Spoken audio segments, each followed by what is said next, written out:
복음과 현실 사이, 아까 우리 목사님 말씀하신 것처럼 이건 2010년 8월 22일 개혁주의 설교연구원 설립 18주년 기념 세미나에서 발표된 내용입니다. 그러나 이제 하나님의 거룩한 진리의 말씀이기 때문에 그 이전에 한번 했다 할지라도 여러분과 함께 공부할 수 있는 이런 귀한 기회를 주신 우리 주님께 먼저 감사를 드립니다. 또 이런 귀한 은혜를 또 주셔서 이렇게 아름답게 공부할 수 있는 이런 귀한 이제 우리 마스터즈의 귀한 아카데미를 주장해 주셔서 너무나 감사합니다. 우리 최 목사님 늘 복음의 영광을 위해서 초심을 잃지 아니하고 이렇게 나가도록 늘 주님께서 붙잡아 주시는 것을 인하여도 감사를 드립니다. 오늘 복음과 현실 사이, 그래서 복음과 현실 사이. 자, 그래서 먼저 본 강좌의 제목을 표현하기는 둔한 말, 복음과 현실을 본 강의자가 어떤 의미에서 쓰고 있는지를 밝히겠습니다. 복음은 성경에 기록된 대로 사도가 증거한 복음을 말하는 것이죠. 성경에 계시된 대로, 이게 참 중요합니다. 어디에 계시된 대로요? 성경에 계시된 대로. 이게 너무너무 중요한 말이에요. 늘 들어온 말이지만 여전히 중요한 말입니다. 사람들에게 복음이 무엇이냐고 물어보면 한 가지로 답하지 아니하고 여러 가지 답이 나와요. 근데 우리는 성경대로, 성경에 기록한 대로 복음이란 무엇인가, 그걸 언제나 견제해야 돼요. 하나님께서 당신의 아들 예수 그리스도로 말미암아 당신의 백성들을 구원하시고 그와 관련된 여러 가지의 영적인 문제가 있는데 그 문제를 이제 그 복음이라는 그 말 속에다가 함께 응축시켜 놓았습니다. 자, 현실은 우리가 살아가는 과정과 그 삶의 현장에서 우리와 관계하는 것, 직간접적으로 마주치고 감당해야 하는 재반 사항, 여러 가지 모든 사항을 표현한 것입니다. 자, 제목을 복음과 현실 사이라는 것은 필연적으로 그 둘과의 관계를 갖고 있는 그리스도인의 입장. 우리는 복음과 관계를 갖고 있어요. 또 현실을 무시하면 또 안 돼요. 현실과의 관계를 또 갖고 있거든요. 그래서 그 그리스도 그런 두 관계 속에서 우리 그리스도인이 어떤 입장을 취해야 되느냐 하는 이런 문제를 생각을 합니다. 그러니까 이 본 주제는 제가 처음 다룬 것은 아니고 교회사 내내, 아니 성경 사도들이 기록한 성경에 보면 여전히 그 문제가 아주 중요한 주제로 늘 나와 있습니다. 뭐 구약이나 신약이나 어디나 마찬가지로 구약이나 신약에 나오는 수많은 주의 사람들, 그 사람들도 우리와 동일한 지상 조건 속에서 살고 있었거든요. 그래서 그러는 가운데서 어떻게 믿음을 견지했는가 하는 걸 우리에게 보여주는 말씀이 구약과 신약 성경 전서입니다. 그래서 또 교회사에서 이런 주제에 대해서 계속 고민을 하고 어떻게 하는 것이 하나님 앞에 아름다운 것인가 하는 것을 늘 이렇게 이제 논의를 하고 또 이것 때문에 많은 논란이 있었습니다. 그래서 우리 주님이 재림하실 때까지 이 논란은 계속이 될 겁니다.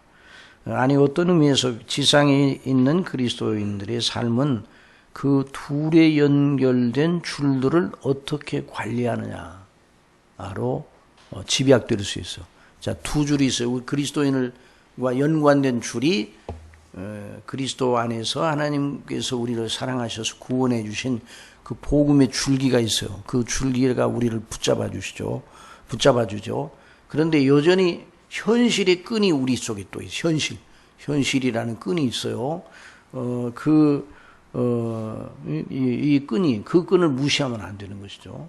그래서 하나님과의 관계의 끈, 이건 영원한 우리 하나님과의 관계니까 이 끈을 무시하면 영원히 멸망하는 거죠.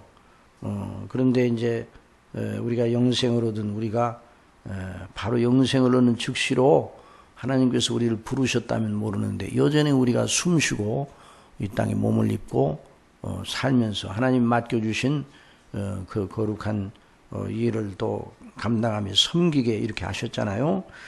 그래 그 두 줄들을 어떻게 관리하느냐, 이것이 우리의 문제입니다.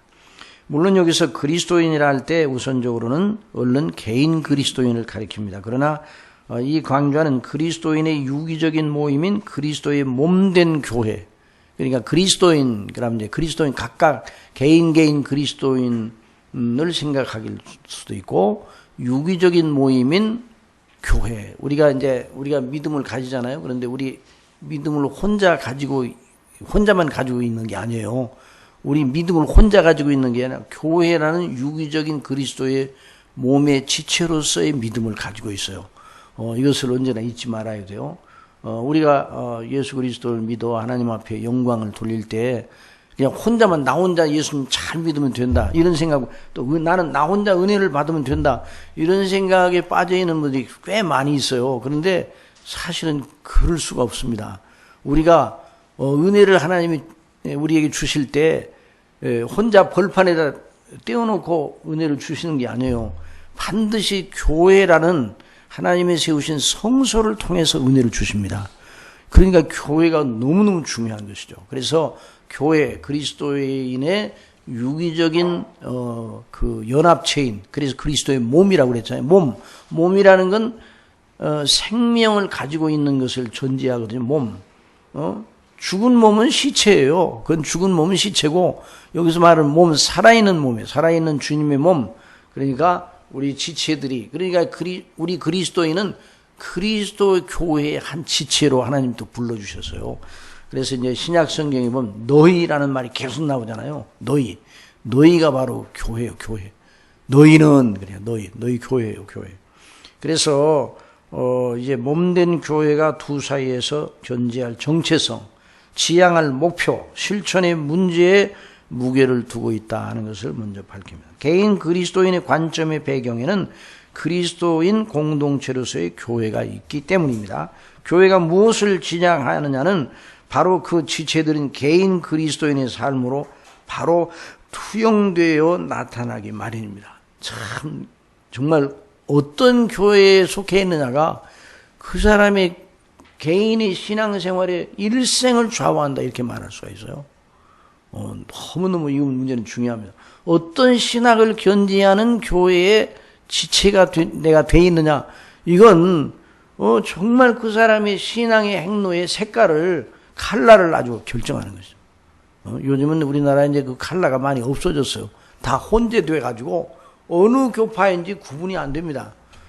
그런데 정말 아주, 그러니까 우리 교회가 견지해야 될 이 복음의 거룩한 이 노선, 성경이 말하는 진리, 그래서 그걸 이제 우리가 늘 견지하기 위해서 개혁주의라는 말을 쓰기도 하는데요.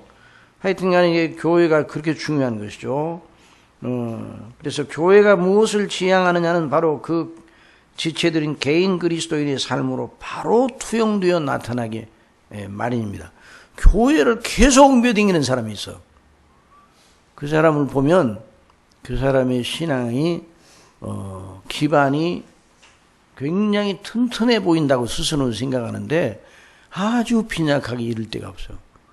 그래서 근데 특별히 이제 개혁교회라는 이제 넷들이 붙어 있는 교회에 그런 사람들이 순회자들이 많아요. 그래서 한 몇 년 있다가 또 딴 데로 가고, 또 여기도 아니다 그러면 딴 데로 가고, 평생 그러다가 결국은 자기 일생을 마치는, 그 사람이 교회가 어느 교회 다니냐 그러면 어느 교회 다닌다고 그러는데 아직도 그 교회 그 지체로서의 의식이 없어요. 그러니까 참 아주 곤란합니다.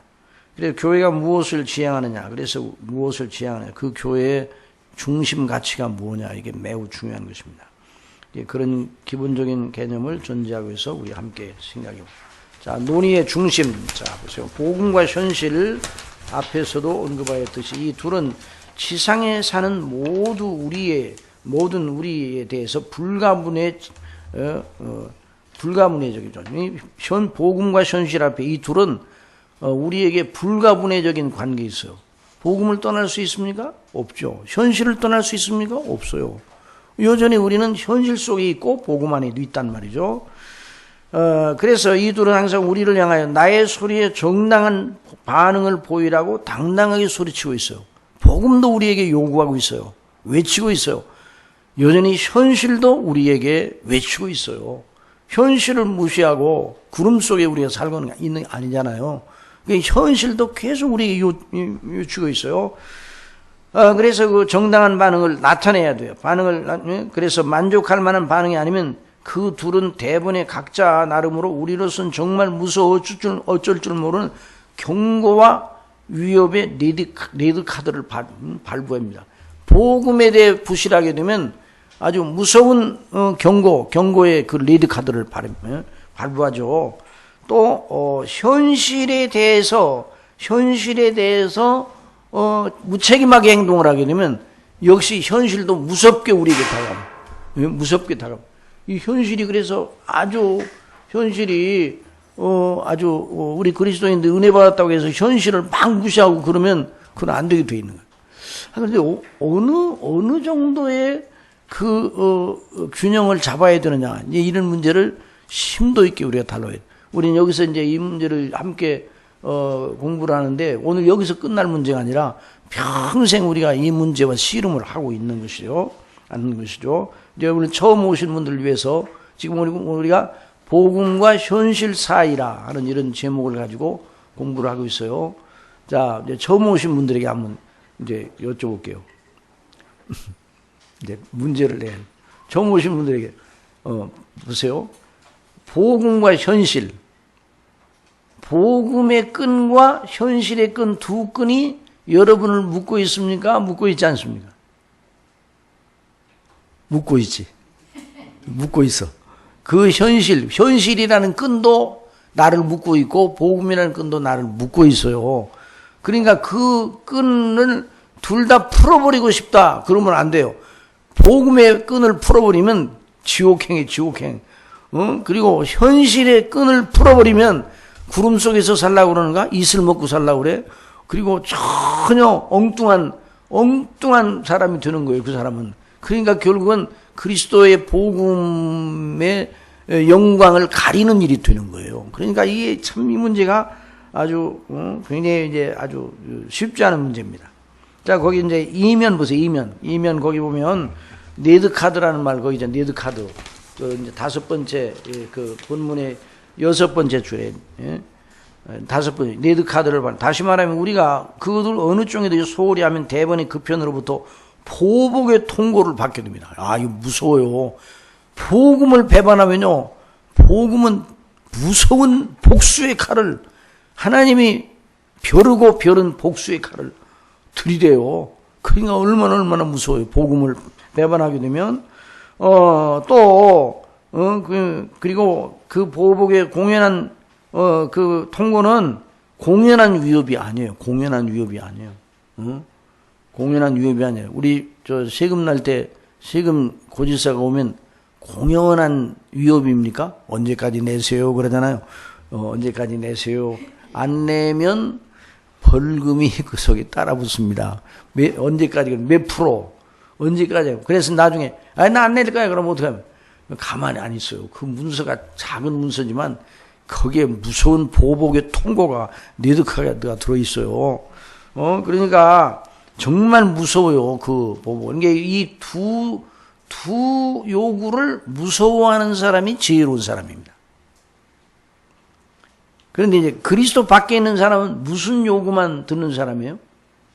현실의 요구만 듣는 사람이에요. 그 사람은 행복하잖아요. 행복해 보이나 영원히 불행해요. 그런데 우리 그리스도인들은 복음의 요구에 부응한 그런 사람들이죠. 자, 복음의 소리에 정당한 반응을 나타내지 않으면 영원한 멸망, 지옥 형벌의 보복을 감행합니다. 현실의 요청에 태만히 하면 대번에 숨통을 조이는 압박으로 보복합니다. 정말 아주 너무너무 힘들죠. 그러므로 우리가 지상에 있는 동안에 그 두 그룹의 소리에 항상 귀를 열고 그 요구에 바르게 반응하고 있어야 합니다. 이것이 바로 지상 생애를 영위하는 모든 이들을 긴장하게 하는 스트레스예요. 스트레스가 좋아요, 나빠요? 스트레스가 나쁘잖아요. 그런데 스트레스가 없으면 삶의 긴장감을 떨어뜨려서 삶의 동력도 사라지는 거예요. 스트레스가 있으니까. 응? 여러분, 비행기가 날아가죠. 비행기가 쫙 날아가려면 어떻게 해야 돼요? 비행기가 날아가려면 비행기가 어떤 원리에, 법칙에 매여 있는 거예요. 그러니까 비행기가 날아가려면 계속 세 가지의 능력이 있어요. 파워가 있어야 돼요. 뭐예요? 추진력, 그 다음에 양력, 그 다음에 뭐예요? 이건 초등학교를 좋은데 나와야 이거 대답은. 양력, 추진력, 그 다음에 뭐예요? 추진력이 있어요, 양력이. 날개가. 양력이잖아요. 추진력은 왜 뒤에서 이제 뿜어내잖아요. 또는 앞으로 프로펠러, 추진력. 그 다음에 뭐가 있어요? 저는 두 개만, 처음에 이제 비행기가 뜨려면 어떻게 하냐고 두 개만 생각했더니 거기에 반드시 있어야 돼요. 뭐가 있어야 돼요? 뭐가 있어요? 중력이 없으면 비행기가 중력이 없으면 그냥 저 별 사이로 날아가 버리면 어떡해요? 그러니까 중력이 있어요. 세 능력이 스트레스를 아주 긴장을 이게 세 능력이 균형을 잡아서 그럴 때 비행기가 쫙 떠서 가는 거예요.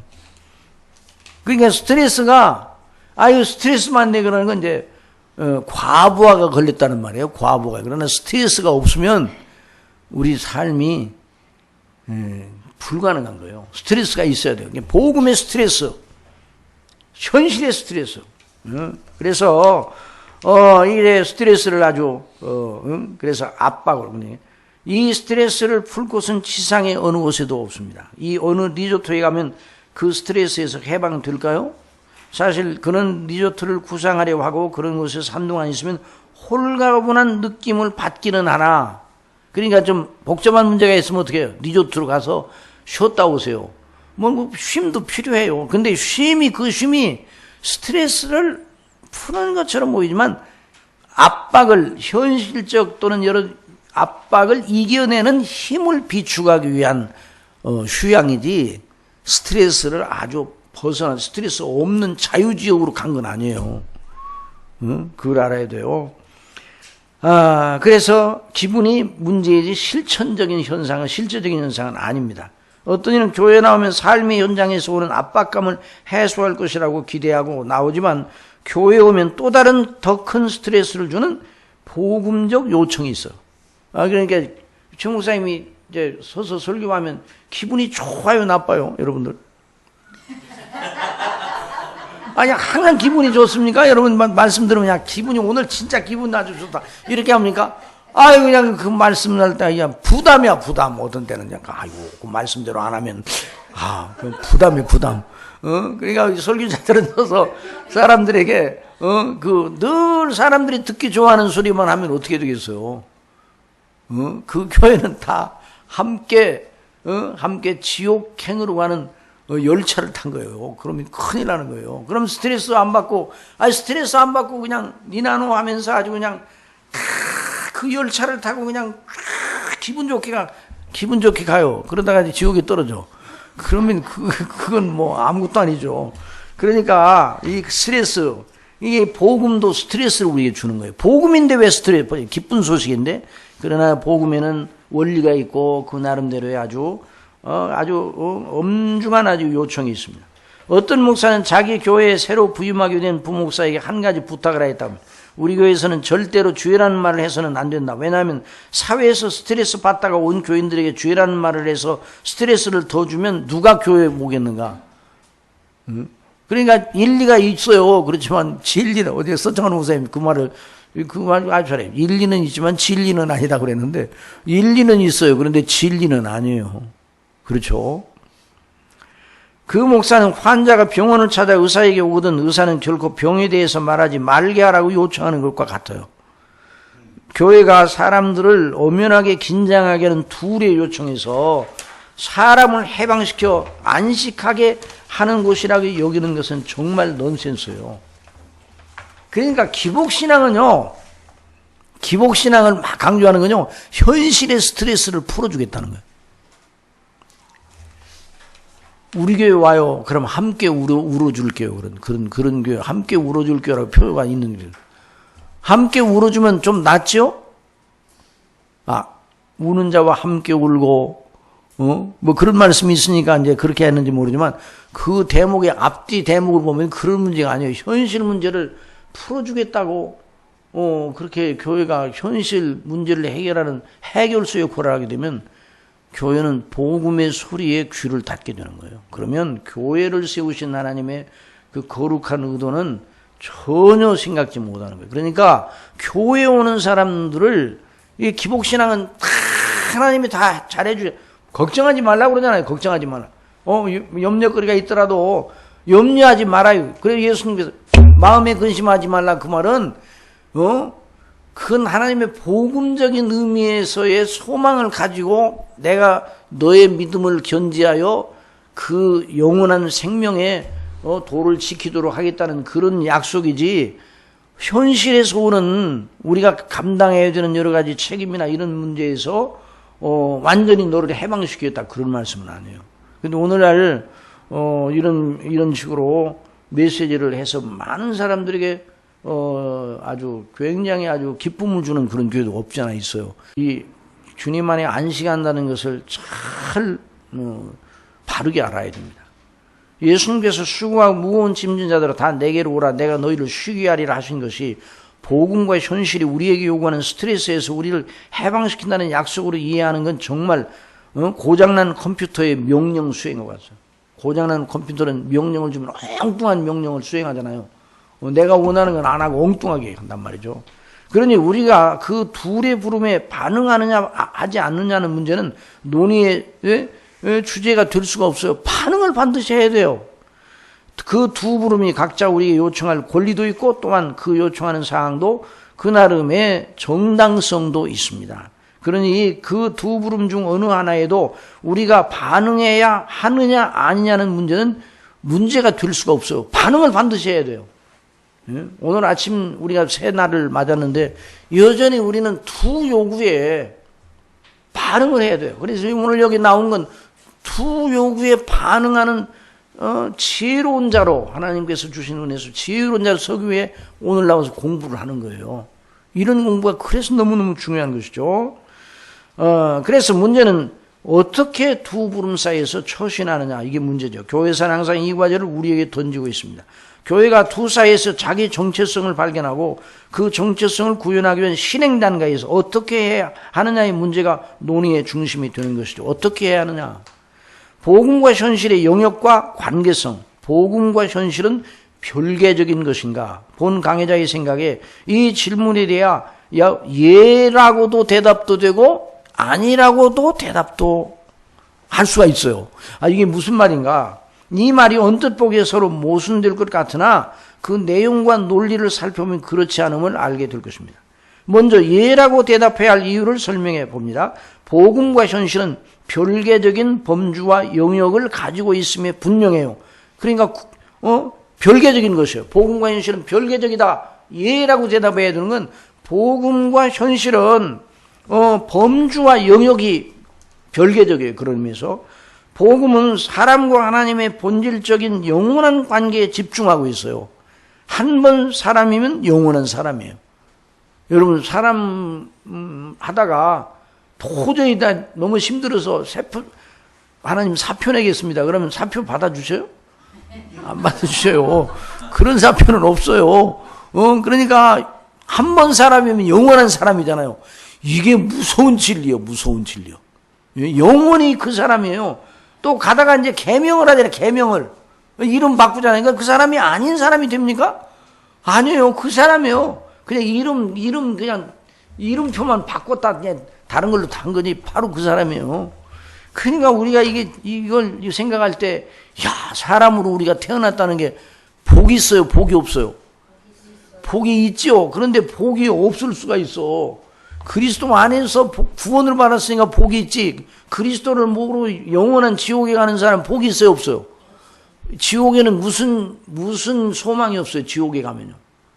없어질 구더기 한 마리도 없어지지 않는다고 그랬어요. 불은 계속 타는데 구더기 한 마리도 타서 죽질 않아요. 없어지질 않아요. 그러니까 이게 엄청난 이게 무서운 진리란 말이에요.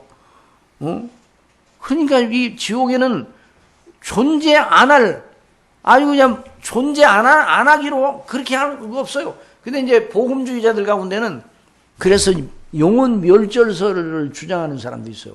그 왜 사람이 불멸의 존재인가? 하나님이 그렇게 만드셨기 때문에 그래요. 하나님이 왜 그렇게 만드셨는가? 그 질문하면 안 돼요. 하나님이 왜 그렇게 하셨습니까? 이걸 질문하면 안 돼요. 여러분, 코스모스를 왜 하나님이 그렇게 만드셨습니까? 그건 하나님이 그렇게 하셨어요. 그걸 왜 그랬냐고 질문하면 안 돼요. 왜 우리를 이렇게 이 땅에 태어나게 하셨습니까? 그건 하나님의 주권이에요, 주권.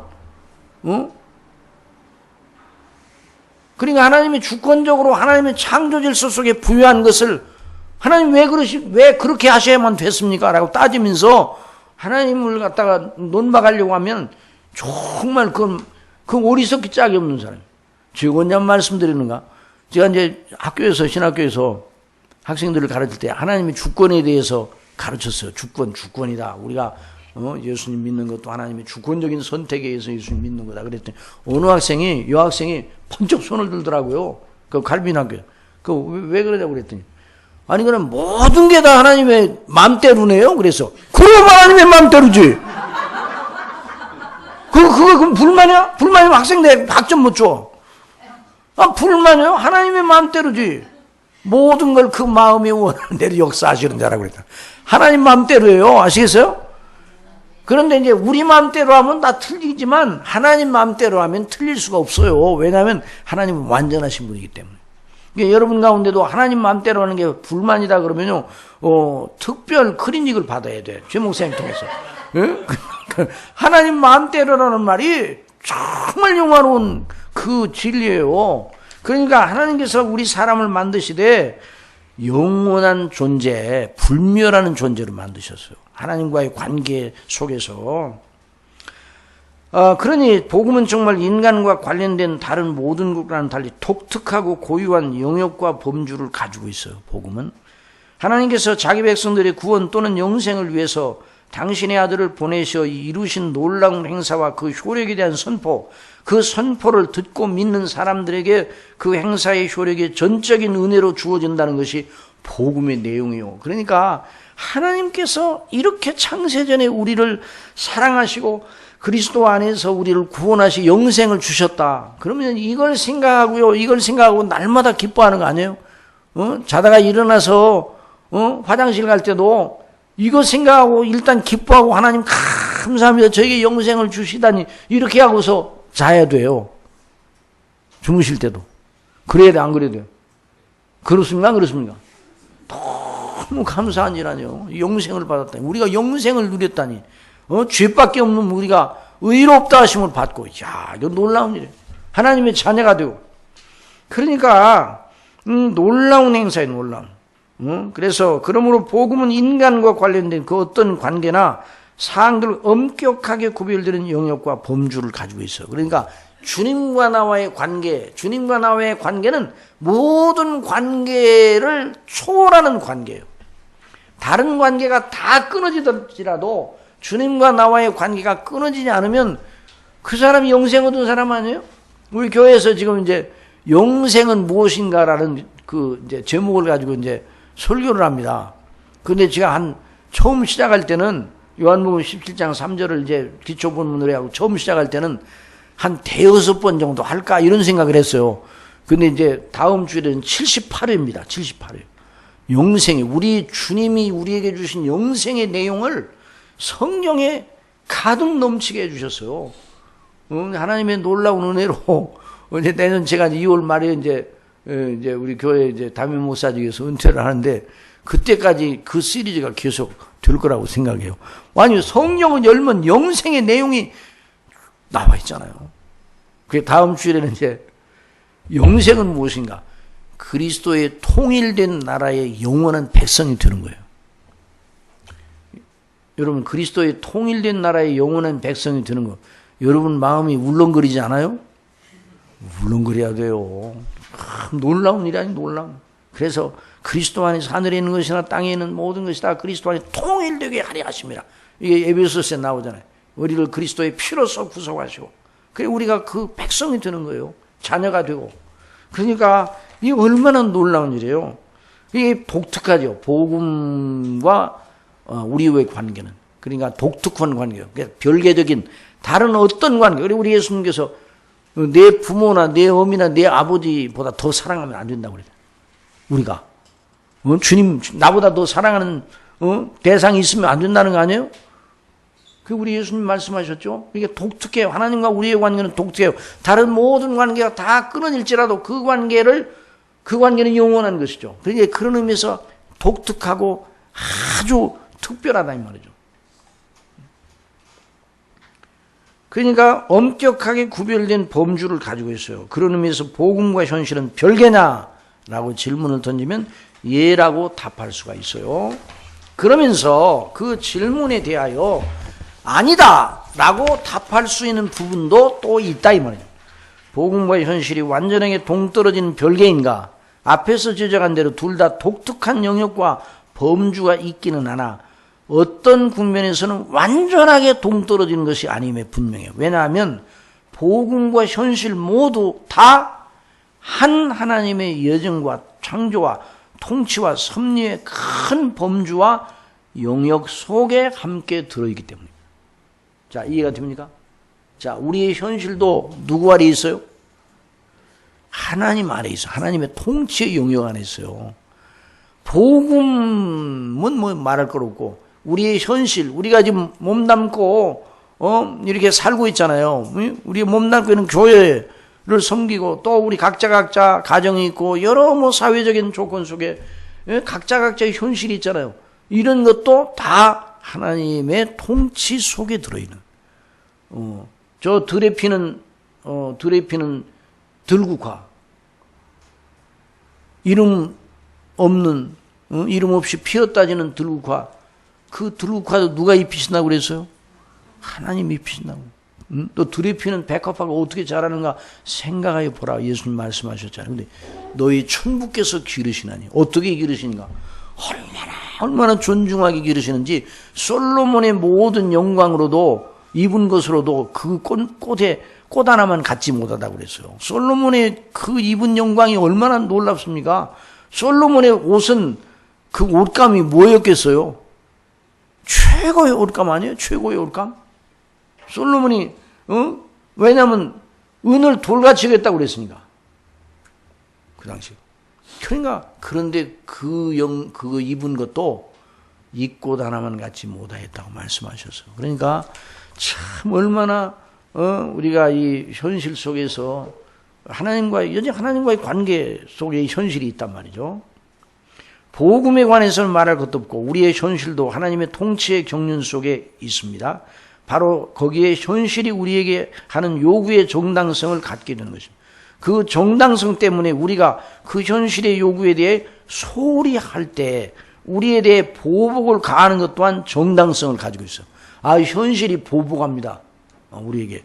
현실을 바르게 잘 대처하지 못하면 그것이 보복을 해요.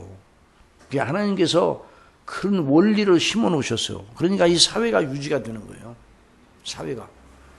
참 이 하나님의 그 통치 속에서 이게 진행이 되는 나라가 각 나라마다 조직이 있고 정치 조직이 있고 질서가 있고 그래서 우리가 살아나가는 거 아니에요.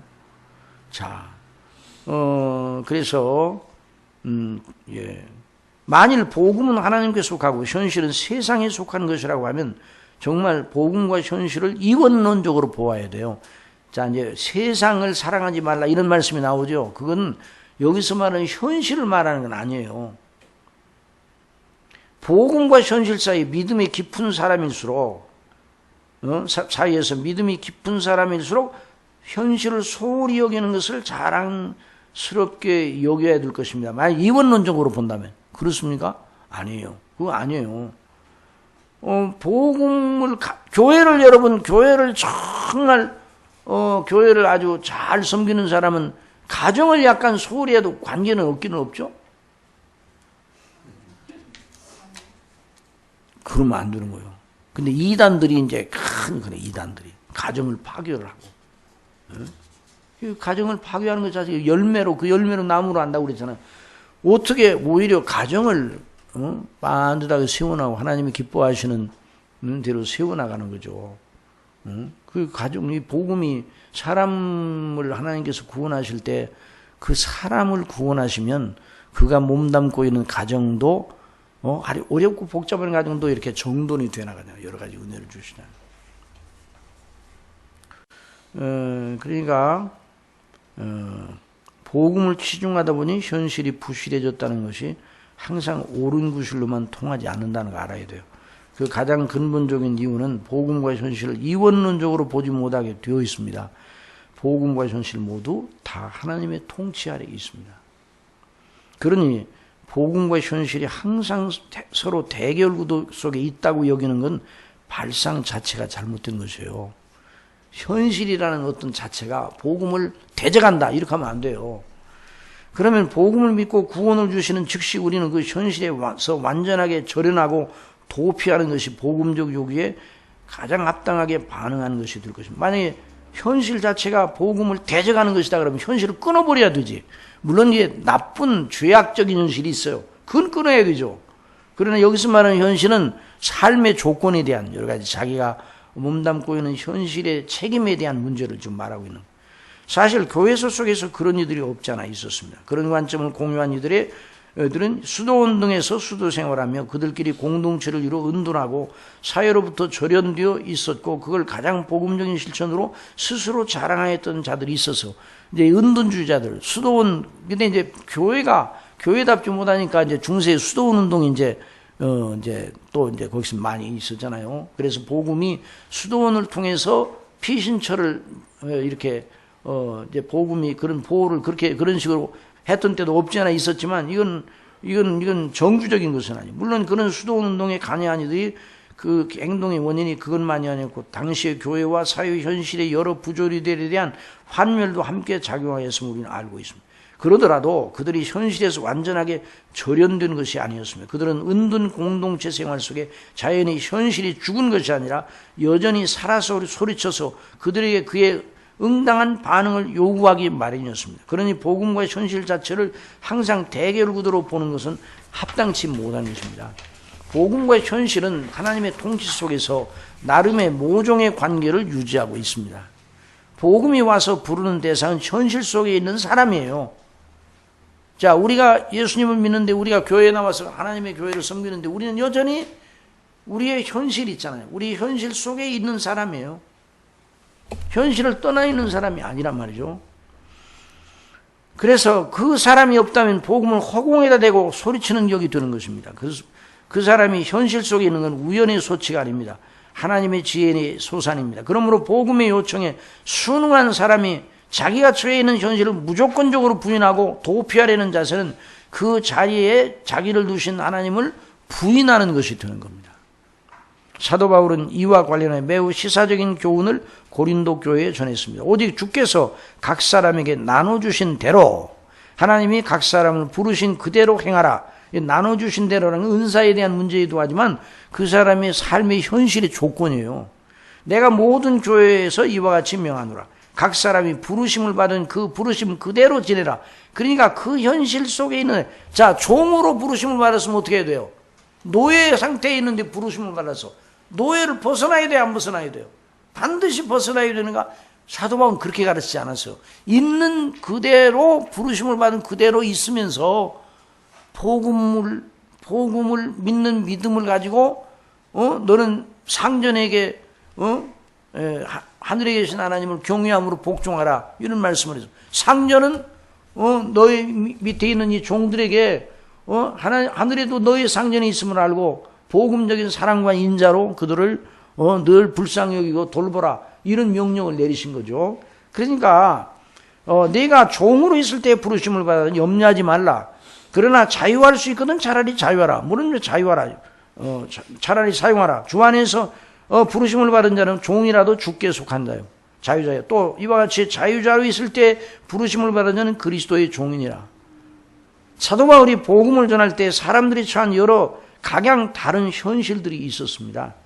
그리고 복음을 받는 사람들이 기존의 자기의 현실에 대하여 어떻게 할 것인가에 대해 갈등하게 되었어요. 그래서 그 문제에 대한 사도의 접근은 기존의 현실을 완전히 부정하고 새로운 현실을 만들라고 말하지 않았어요. 여러분, 서로 믿지 아니하는 관계에 있어요. 그런데 부인이, 그 아내가 예수님을 믿었어요. 그러니까 남편하고 어떻게 해야 돼요? 믿는 신앙 고백을 하고 세례받는 날 어떻게 해야 돼요? 여보, 내가 세례를 받아 나는 주의 사람이 되었습니다. 당신은 예수님을 안 믿는 사람이죠? 예. 그러므로 오늘부로 당신과 나는 절연입니다. 나는 주께 속한 사람입니다. 그렇게 하라고 그랬어요? 아니에요. 그런데 남편이 당신 오늘 세례를 받았지? 당신과 나는 이걸로 끝난다. 당신은 예수쟁이 됐으니까 나는 당신하고 못 살아.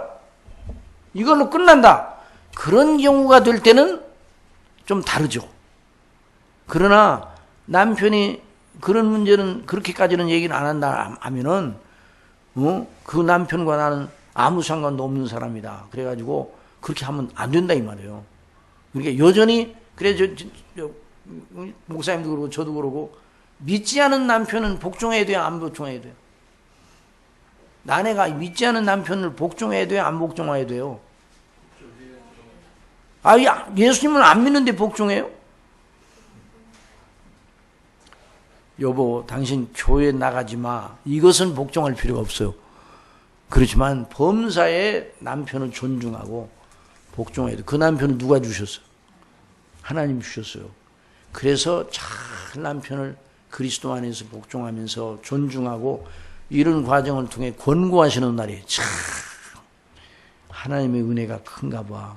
예수님 믿는 내 아내가 예수님 믿지 않은 아무개 아내에 비하면 너무너무 정말 좋다는 걸 느끼게 되는, 알게 되는, 권고하시는 날이 올 때 그 사람도 함께 구원받을 수 있다 이 말이죠. 그걸 그렇게 가르치셨지. 사도 바울이 당장 예수님 믿는 사람은 당장에 헤어지라 이렇게 가르친 적이 없어요. 그런데 이단은 흔히 그렇게 많이 가르쳐. 그래가지고 결국 가정이 파괴되고, 하여튼간에 그러니까 그 현실의 조건을 바꾸려 하지 말고 현실 속에서 복음의 요청에 순전하라는 조언을 줍니다. 물론 사도의 그 말은 복음과 현실이 직접적인 연관과 관계성을 가지고 있다고 말한 것은 아닙니다. 도리어 그 현실을 하나님의 섭리와 통치의 경륜의 일환 속에서 접근하면서 복음의 요청에 충실하라고 권하고 있어요. 그래서 너희는 값으로 사신 것이니 사람들의 종이 되지 말라. 형제들아, 각각 부르심을 받는 그대로 하나님과 함께 거하라. 그래서 그러니 복음과 현실의 관계성은 하나님의 지혜와 통치의 경륜이라는 끈으로 매어 있는 관계성입니다. 물론 그 사람의 현실이 그 사람의 복음에 대한 반응을 위해 어떤 방도와 용도를 가지는 데 대해서도 다 그 하나님의 지혜로운 섭리와 통치의 신비로운 경륜에 속하는 것이에요. 어떤 경우에는 내 현실이 나를 믿지 못하게, 나를 믿는데 굉장히 방해하는 경우가 있어요. 그런 경우는 우리가 다 겪었잖아요. 그런데 하나님께서 그때마다 은혜를 주셔서 그걸 극복하게 하시고 결국 하나님의 놀라운 은혜 속에서 견제하여 여기까지 오게 하셨단 말이죠. 자, 복음과 현실의 충돌 현상이 있어요. 이제 이건 그럼 복음과 현실이 한 하나님의 통치의 경륜 안에 있어요. 그런데 그럼 현실을 몽땅 우리가 그대로 다 현실의 요구를 다 받아야 되는가? 그렇지 못한 경우가 있어요. 왜? 충돌이 돼. 복음의 요구와 현실의 요구가 충돌할 때가 있단 말이죠. 그럴 때 우리 그리스도인이 어떻게 작용해야 되는, 믿음으로 대처해야 되는, 복음의 요구와 현실의 요구 사이가 한 하나님의 통치하에서 그 어떤 갈등이나 충돌 없이 완전한 조화를 이루고 서로 받쳐주고 서로에게 힘을 주어 진정 아름다운 짝을 이루고 있다면 오직 좋겠습니까? 근데 이런 복음과 현실이 완전한 일치를 보일 때가 옵니다. 언제입니까? 우리의 현실과 복음의 요구와 현실의 요구가 완전 일치가 될 때가 있어요. 언제요? 예? 죽을 때? 아니, 죽어서는 주님과의 관계만 있는 거죠. 그런데 이제 새 하늘과 새 땅, 그리스도의 오셔서 이룩하실 새 하늘과 새 땅은 우리가 여전히 그 새 하늘과 새 땅에는 우리가 영으로 삽니까? 몸을 입고 삽니까? 우리가 새 하늘과 새 땅, 예수님이 오신 다음에 새 하늘과 새 땅에 이전 땅과 이전 하늘 다 없어요. 새 하늘과 새로운 뉴월드가 형성돼요. 새 신천지라는 말을 그냥 이상한 사람들이 사용해가지고 새 하늘과 새 땅, 그 땅이 올 때 우리는 몸을 입고 살게 되는 거예요? 영을 입고 살게 되는 거예요? 예? 영으로 살게 되는 거예요? 몸을 입고 살게 되는 거예요?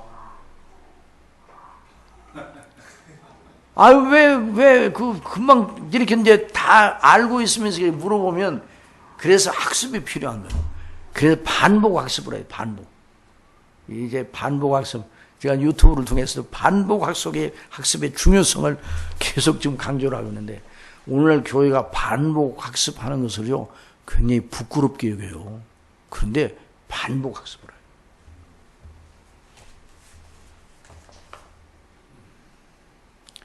우등생의 비결이 뭔가 딱 하나예요. 머리 좋다고 우등생 되는 게 아니에요. 반복 학습을 하는 사람이 우등생 되는 거예요.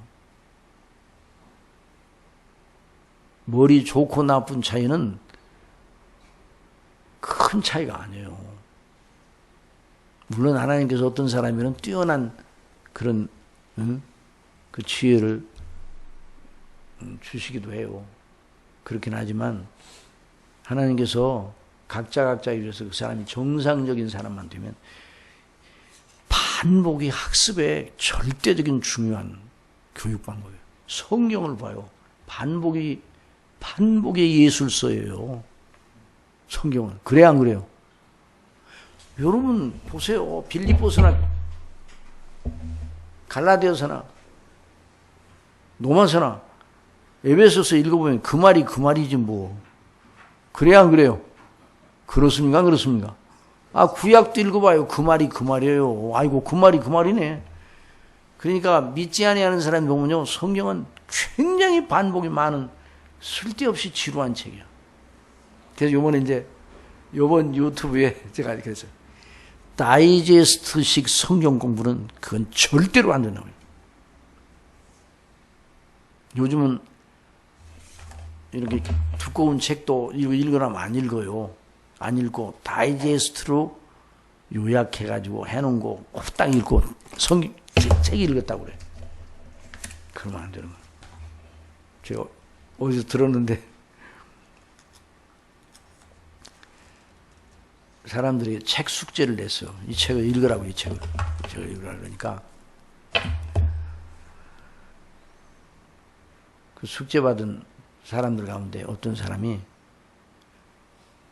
아니 그거 요약해 놓은 거 없습니까? 이 책을? 그래서 그 요약해 놓은 것이 있어요. 그래서 그 사람 책을 읽었더니 그 책을 안 읽고 요약해 놓은 걸 읽었어요. 이 책이 말하는 바가 무엇인가를 다 읽었다. 그런데 10년 뒤에 그 선생이 말하는 대로 읽으라는 책을 전부 읽은 사람과 요약본을 좋아하는 사람의 위치가 전혀 달라.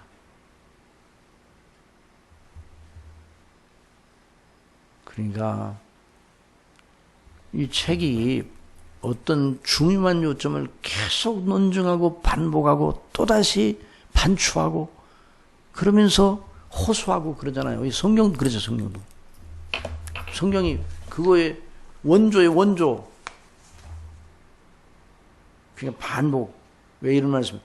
여러분 최 목사님 통해서 새하늘과 새 땅에서 몸을 입고 살게 되는지 영으로 살게 되는지 안 배우겠어요? 계속 배우겠지. 예수님이 재림하실 때 부활합니까? 부활하지 않습니까? 부활하셔 안 하셔요? 부활하잖아요. 몸을 입어요. 몸을 영으로만 존재해요. 몸을 입고 몸이 다시 사는 것과 그랬잖아요. 그래서 새하늘과 새 땅이 열리면 뭘 입고 살아요? 몸을 입고 살지. 그 현실은 완벽한 현실이에요. 죄가 없는. 그런 얘기예요. 그 현실은 복음의 요구와 그 현실의 요구가 하나가 돼서 하나가. 충돌이 없어요. 거기는 충돌이. 그 그리스도의 통일된 나라에는 충돌이 없어요. 놀랍죠? 그 소망을 우리가 가지고 있어요. 희망사항이 아니라 하나님의 약속이에요. 하나님의 이름을 걸고 맹세하신 약속이에요. 거기에다가 우리가 우리 자신을 맡겨야 돼요. 이게 복음의 놀라운 약속 아니에요. 그러니까 우리가 이 세상에 살 때 복음과 현실 사이에 충돌이 일어나요. 그 이상의 유토피아는 이상의 유토피아는 우리 생전에 어떤 환경과 처지에서도 만나보지 못할 것입니다. 이 역사상 유토피아를 꿈꿨던 사람들이 많아요. 이 세상에서 천국을 이루겠다. 철학자들도 있었고 정치적 야심가들도 있었어요. 히틀러 같은 사람도 이상주의자예요. 그러니까 이상주의자인데 가장 무서운 집단이잖아요. 여러분 막스 레닌주의도 이상주의입니다. 유토피아. 그처럼 되면 그들이 주장하는 대로 되면 지상천국이지 그런 사회는 없어요. 그러니까 아직도 요즘 그런 꿈을 꾸는 사람들이 있다는 것이 너무 안타까운 거죠. 큰일 나는 거예요. 도리어 우리는 어떤 처지에서도 그 둘의 요구가 우리 속에서 갈등을, 충돌을 일으키는 경험을 합니다. 이게 복음의 요구와 성경이 요구하는 것과 현실이 요구하는 것이 충돌을 일으키는 거예요. 둘의 요구는 그 나름의 정당성을 가지고 있어요. 그런데 우리가 그 둘의 요구에 반응하려 할 때 대번에 우리 속에 충돌을 경험하게 되고 그 충돌음은 고스란히 우리에게 전달되어 고통을 산출합니다. 자, 하나님의 통치하에 있는데 어째서 그러한 충돌이 일어나야 하는가? 하나님의 지혜가 모자라서 당신의 복음의 요청에 충실하려는 자들이 그런 충돌의 아픔을 겪지 않게 못하게 하는 것인가? 여러분 생각해 보세요. 하박국이 그런 질문 던졌잖아요. 아니 이렇게 악인들이 득세하는데도 의로우신 하나님은 왜 가만히 계세요? 예? 의로운 하나님은 왜 가만히 계세요? 그러니까 하나님께서 그러지 않아도 내가 악인들을 징치하기, 너희 백성들, 악한 백성들을 징치하기 위해서 저 갈대아 사람들 북에 끓는 가마를 준비해서 예레미야를 통해서 그래가지고 징치하려고 갈대아 사람들을 그 강력한 갈대아 사람들을 준비해 놨어. 그러니까 그 현실이 하박국의 마음에 맞았어요, 안 맞았어요?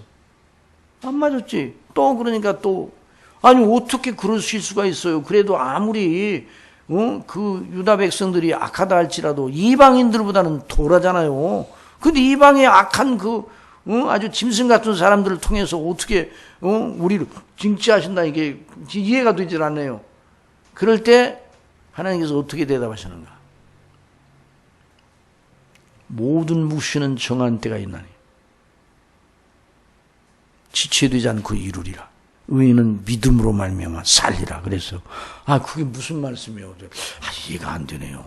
현실이 그 현실을 이해가 되지를 못해요. 그런데 하나님의 통치하려는 그 현실이 왜 악인이 이렇게 들끓어요? 그 악인을 또 징치하시는 하나님의 방식은 또 제가 이해하기가 힘들어요. 그러니까 하나님께서 내가 네게 이해해야 하는 대답을 줄게, 이 말씀 안 하시고 나를 믿으라 그랬어요. 어떡하라고요? 믿으라고 그랬어. 의인은 믿음으로 말미암아 살리라 말씀을. 그러니까 우리가 지금 현재 우리가 살고 있는 현실이 하나님의 통치 아래 있어도, 하나님의 통치 아래 있어도, 하나님의 섭리의 경륜 아래 있어도 이 사회가 완전한 사회입니까? 불완전한 사회입니까? 불완전하죠. 하나님이 완전하십니까? 불완전하십니까? 완전하시죠. 그냥 하나님이 통치하시는데 왜 이 완전한 사회가 아닙니까? 하나님의 완전한 사회는 하나님 나라입니다. 하나님의 통치하시니까 이 세상 전체가 하나님 나라예요? 하나님 나라가 아니에요? 예? 아니, 하나님의 통치하시니까 이 세상 전체가 하나님 나라예요? 하나님 나라가 아니에요? 나라가 아닙니다. 나라라면, 하나님의 전부 다 나라라면 완전해야 되죠. 불완전하잖아요. 모순과 부조리가 있잖아요. 악인들이 득세하잖아요. 이기잖아요. 의인들이 고난을 받잖아요. 그러니까 불완전하지. 하나님의 통치 아래 있어도. 그러니까 하나님의 나라는 하나님의 완전하신 통치가 이루어지는 나라가 하나님의 나라예요. 그런데 이 세상에 있는 사람들이 다 하나님께 복종합니까? 안 하잖아요. 그러니까 하나님의 통치 아래 있어도 이 세상 전체를 하나님의 나라라고 보면 안 되는 거예요. 하나님의 나라는 의와 평강과 희락이라 그렇게 말씀해요. 근데 이 세상이 그래요? 아니죠. 그러니까 그런데 하나님께서 그 나라에 대한 하나님의 계획과 목적을 이루어 나가시되 그러기 위해서 역사가 이어지게 하는 거예요. 그 역사가 이어지게 하는데 그 현실은 우리가 볼 때, 믿는 사람이 볼 때는 이해되지 못한 게 너무 많아요. 그런데 그 역사의 무대를 하나님께서 없이 하지 아니하시고 여전히 있게 이어나가게 하신단 말이죠.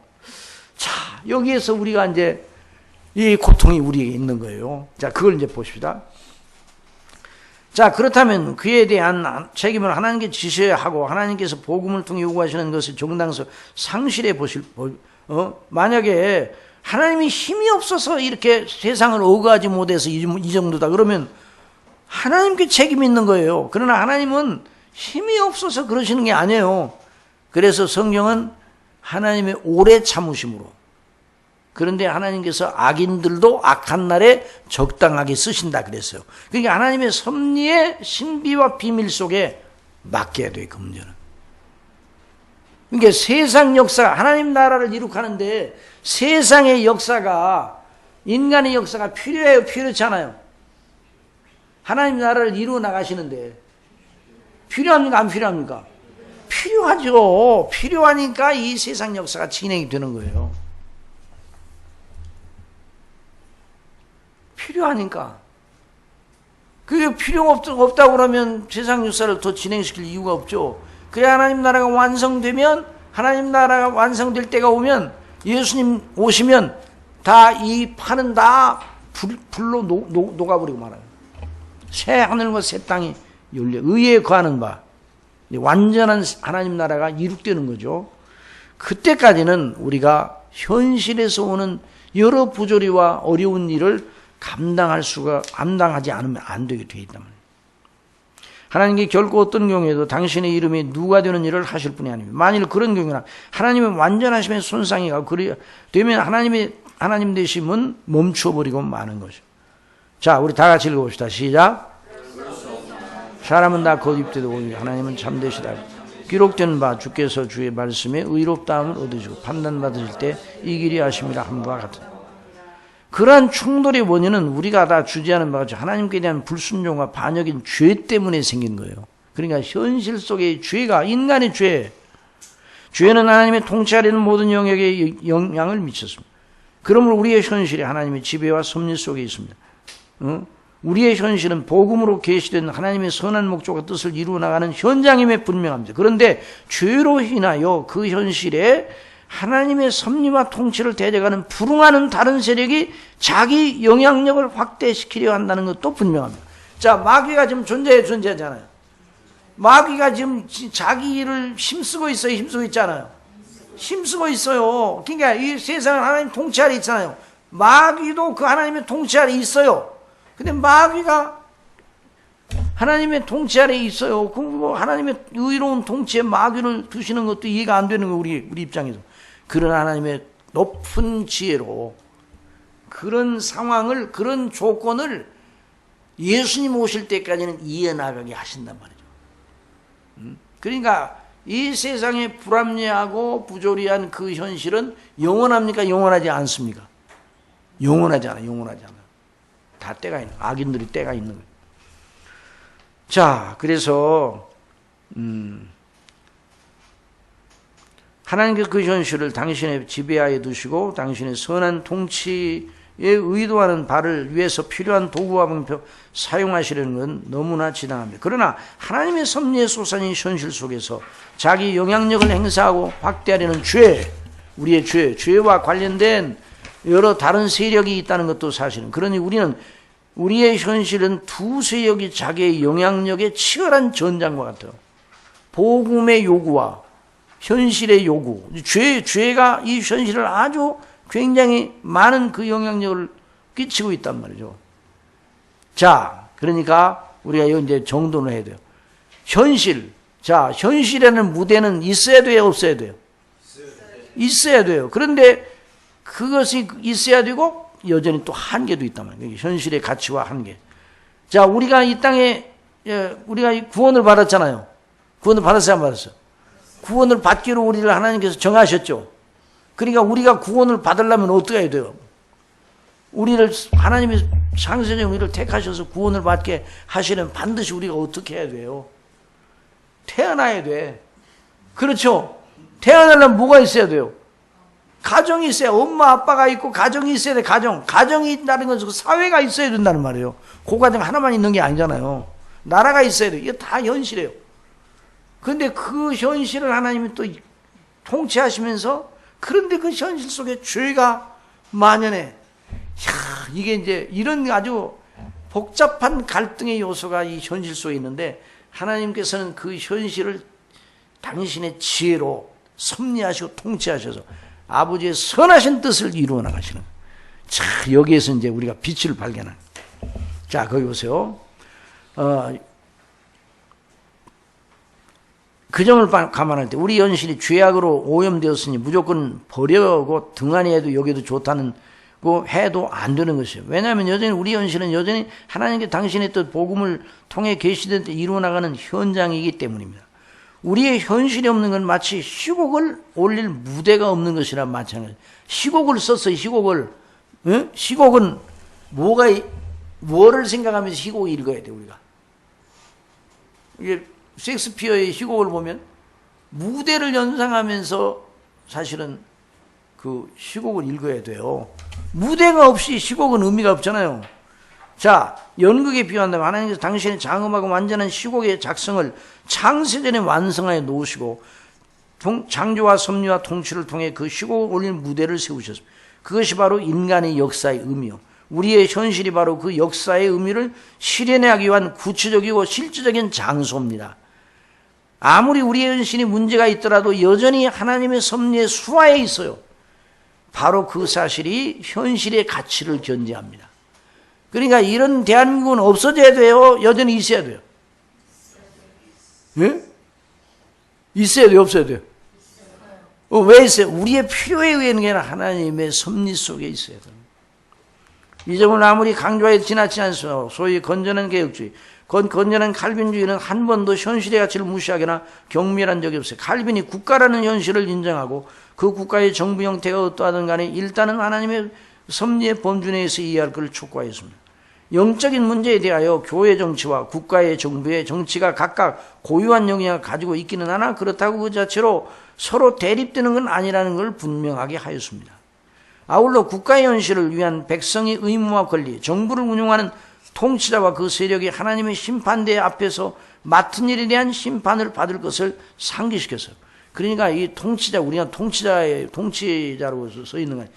통치자가 해야 되는 건요, 백성을 보호하고 궁극적으로 하나님을 섬기는 일에 방해가 되는 것을 제거해주는 그런 보호자 역할을 해야 되는 거예요.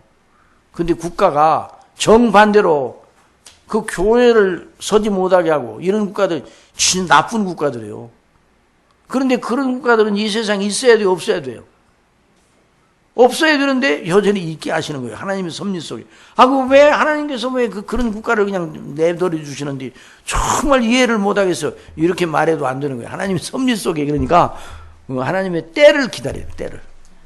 자, 보세요. 자, 아울러 국가의 현실을 위한 백성의 의무와 권리. 자, 그래서 악한 독재 정부의 형태를 신랄하게 비난하면서도 여전히 무정부 상태로 전락하는 것은 그보다 더 비극임에 역설합니다. 당시 도덕 폐기론자들 또는 반율법주의자들 사이에 일고 있었던 국가 자체의 존재를 부인하려는 움직임에 대하여 그리스도인들과 교회에게 강력한 경계음을 발동하는 것이죠. 그러니까 이제 칼빈이 그래. 그러니 여전히 현실 그 한계를 지니고 있어. 그러니까 하나님의 뜻이 이루어지는 무대예요. 무대요. 응? 그러니까 그 가치가 있는 거예요. 그런데 그 무대가 계속 설치가 돼 있으면 안 돼요. 그 무대는 언젠가 내려질 때가, 막을 내릴 때가 오는 거예요. 한계가 있는 거예요. 응? 그러니까 자, 곧 우리의 현실이 죄로 말미암아 오염되어 있어 그 본래 하나님께서 의도하신 현실의 가치가 많이 훼손되어 있어요.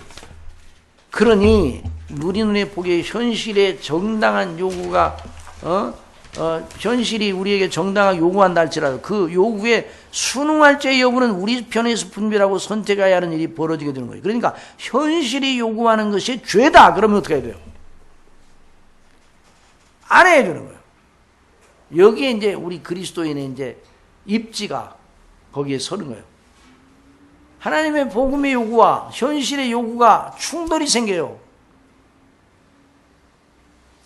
그러면 우리는 어디를 따라가야 돼요? 하나님의 요구를 따라가야 돼요. 자, 다니엘이나 바빌론의 다니엘이나 그 세 친구들 있잖아요. 그 사람들은 국가의 바벨론의 존재, 국가 자체를 부인했어요? 부인하지 않았어요? 부인하지 않았잖아요. 부인하지 않았어. 그런데 국가의 왕권에 대해서도 정면으로 대든 적이 없어요. 그런데도 국가의 왕권이 하나님 참된 왕이요 주이신 하나님을 대적하고 우상을 섬기라고 할 때는 불복종했어요. 그러니까 그 현실의 요구에 대해서 그래서 죽어도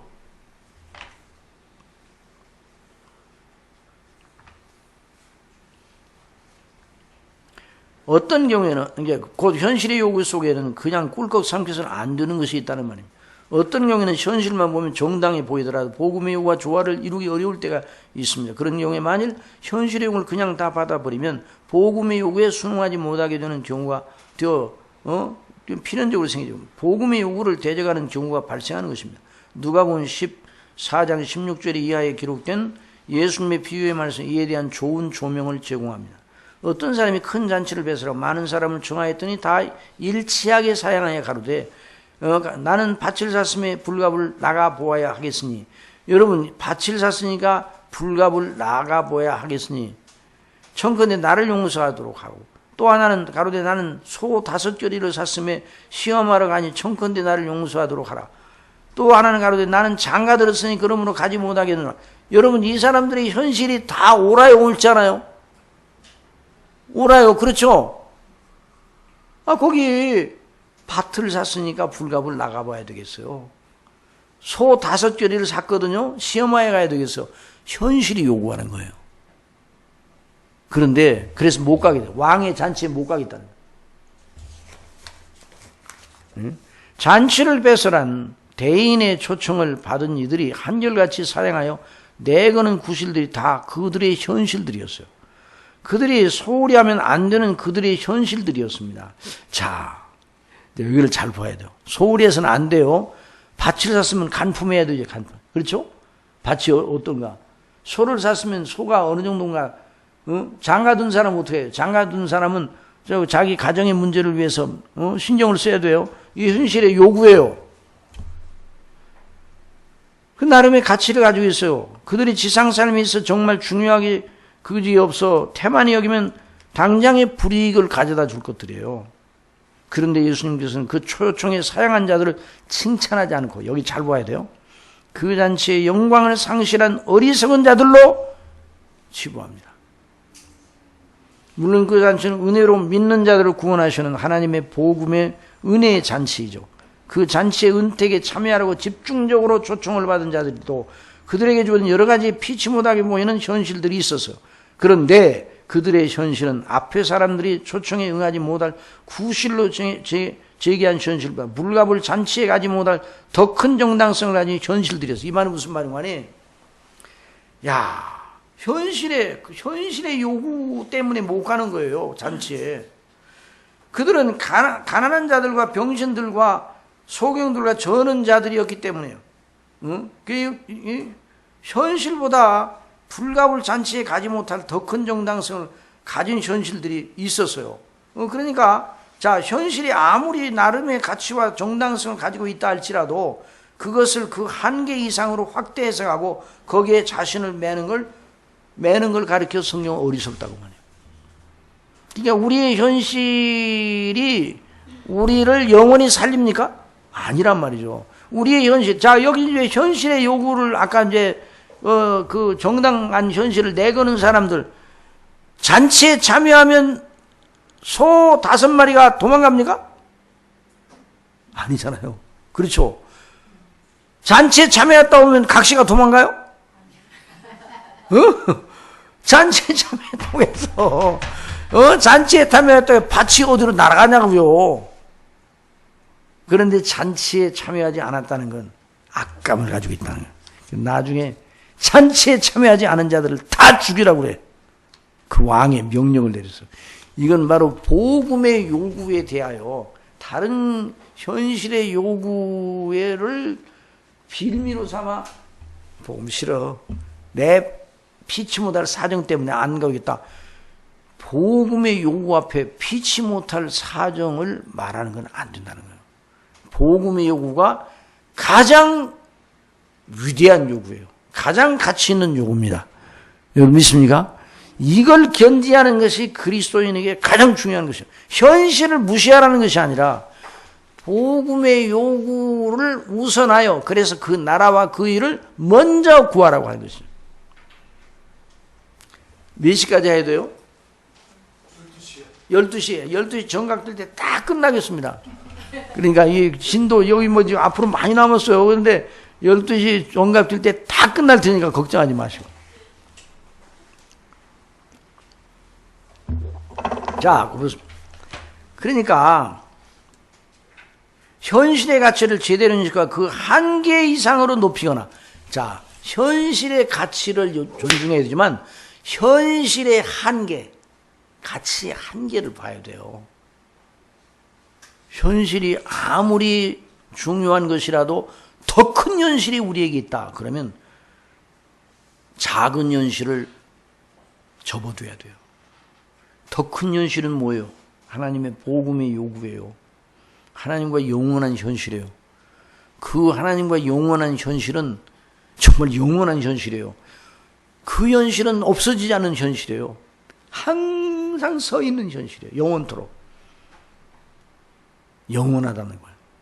그러나 우리의 지상의 현실은 어떻게 해요? 한계가 있고 한시적이죠. 그래 안 그래요? 한시적이에요. 어린아이들이 장난감 가지고 놀잖아요. 바꿈살이 한다고. 여자아이들은 바꿈살이 산다고. 애기를 거기 인형 애기라고 또 거기에 뭐 또 침대도 만들고 그 귀중하지 않습니까? 그 어린아이는 귀중해요, 안 귀중해요? 만약에 그걸 갖다가 아빠가 야 이게 뭐냐고 집어던진다고 그러면 그 어린아이는 참 우리 아빠야말로 세상에서 가장 나쁜 아빠라고 생각할지 몰라요. 그러니까 그 어린아이에게 있어서 현실은 그 장난감이에요. 그러나 그 장난감의 현실은 나이가 들면서 의미가 없잖아요. 그 나름의 가치가 있어요. 그 한시적으로는. 이걸 알아야 돼요. 복음의 현실의 가치와 또 복음의 영원한 현실과 우리가 이 지상에 있는 현실의 가치 사이에 충돌이 일어날 때 우리는 영원한 가치에 준하여 따라요. 거기에 따라요.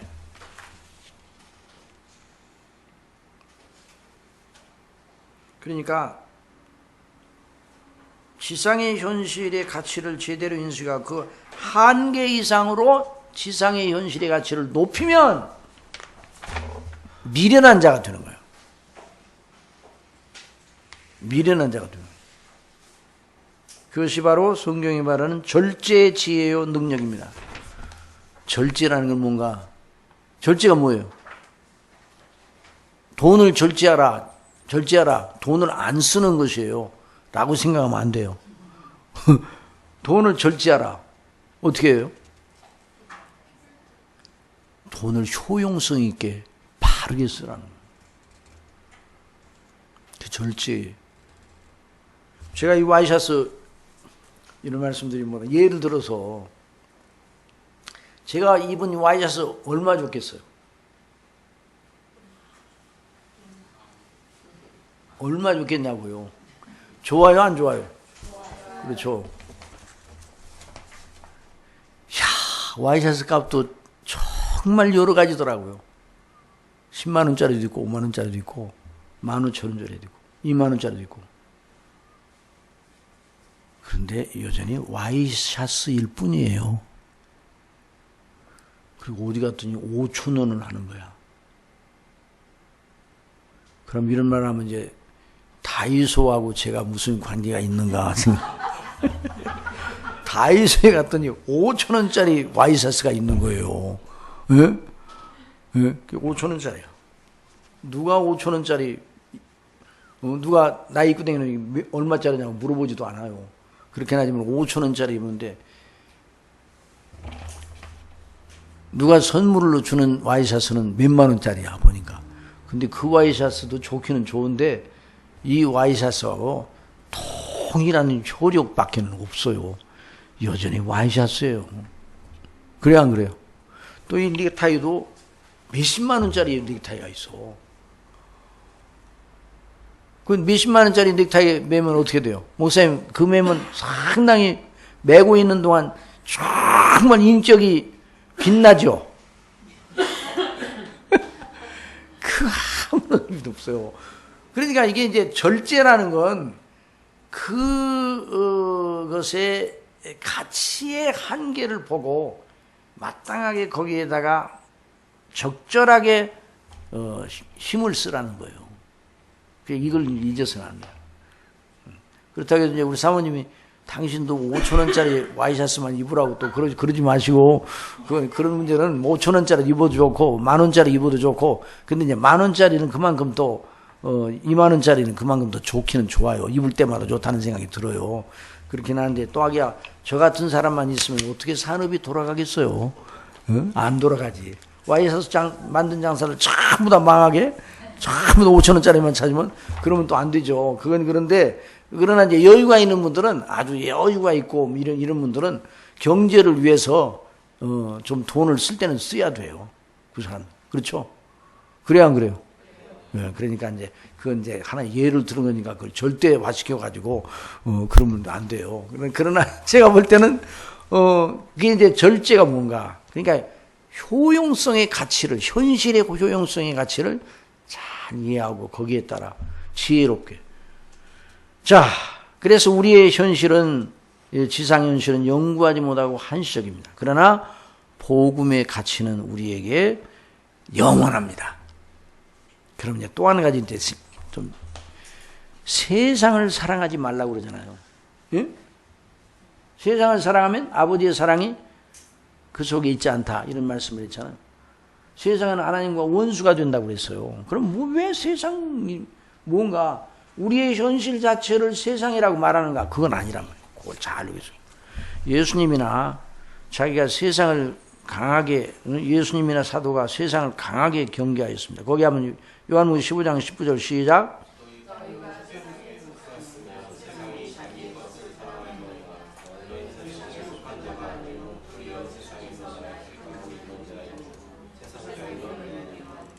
그 다음에요. 그 다음에요.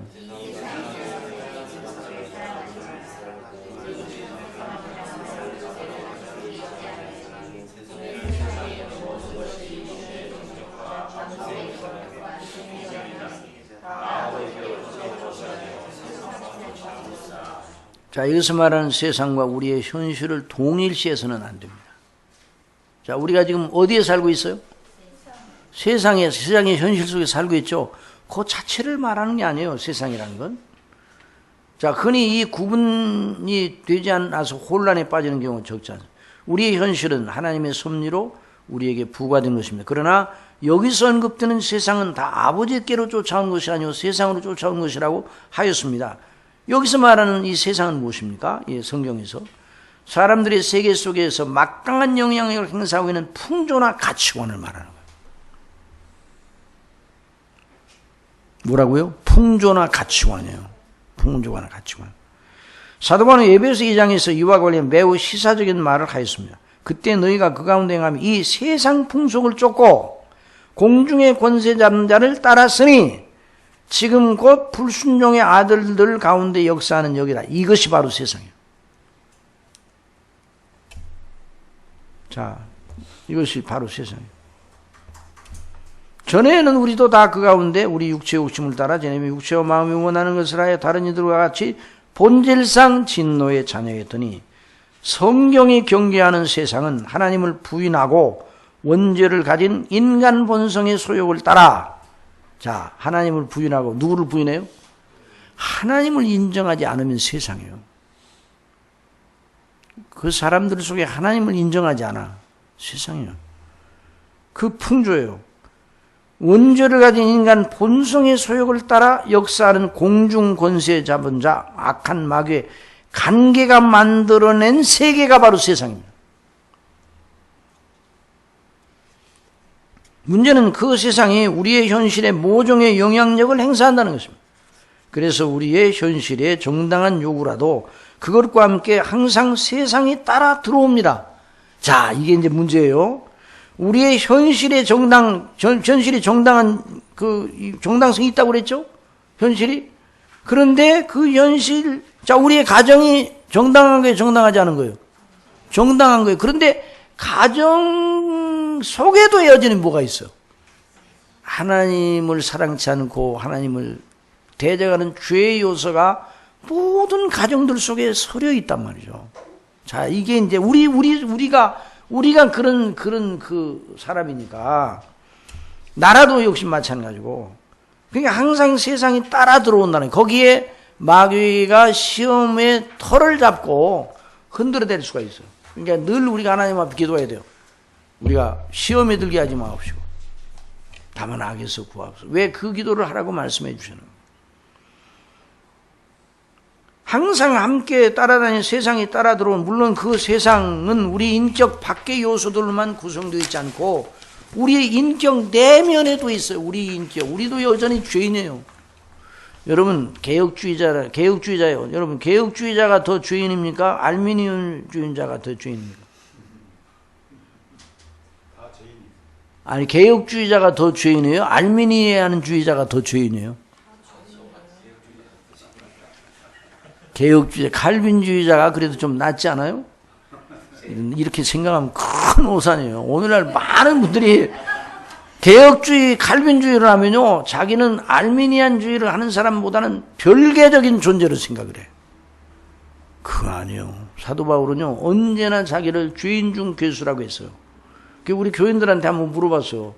죄인 중 괴수가 누구냐 그랬더니 사도 바울이라고 그러더라고요.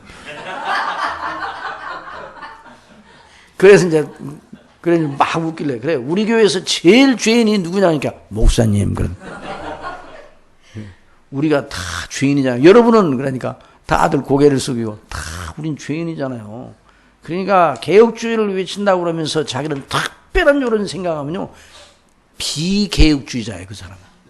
진짜 개혁주의자는요, 성경대로 자신이 얼마나 하나님 앞에 내가 죄인인가, 여기서부터 시작이 돼야 돼요. 근데 나 같은 자를 구원하셔서 택하시고 나 같은 자를 구원하셔서 자녀로 삼으셨다니, 이 감격이 있는 사람이 개혁주의자예요.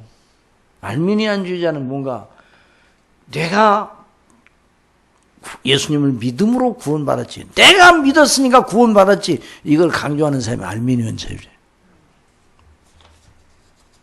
그러니까 여전히 우리는 죄인이에요, 죄인. 그러니까 우리 속에, 인격 속에 죄가 들어있는, 바로 그 점이 우리가 복음과 현실사의 자리를 정하는 걸 매우 어렵게 만드는 거예요.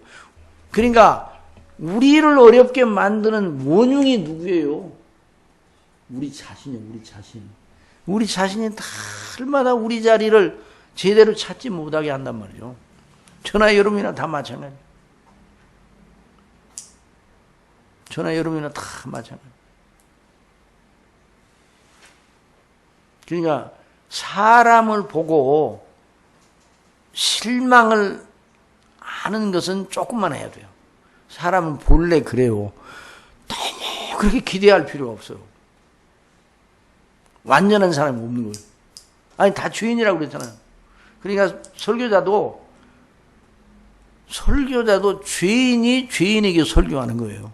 그런데 무슨 그럼 낯짝으로 그래 자기도 죄인이라면서 설교를 안 하냐 이런 생각을 가지는 설교자가 있다면 그 사람 아직도 복음을 모르는 사람이에요. 그래서 백스터는 설교를 이렇게 정했어요.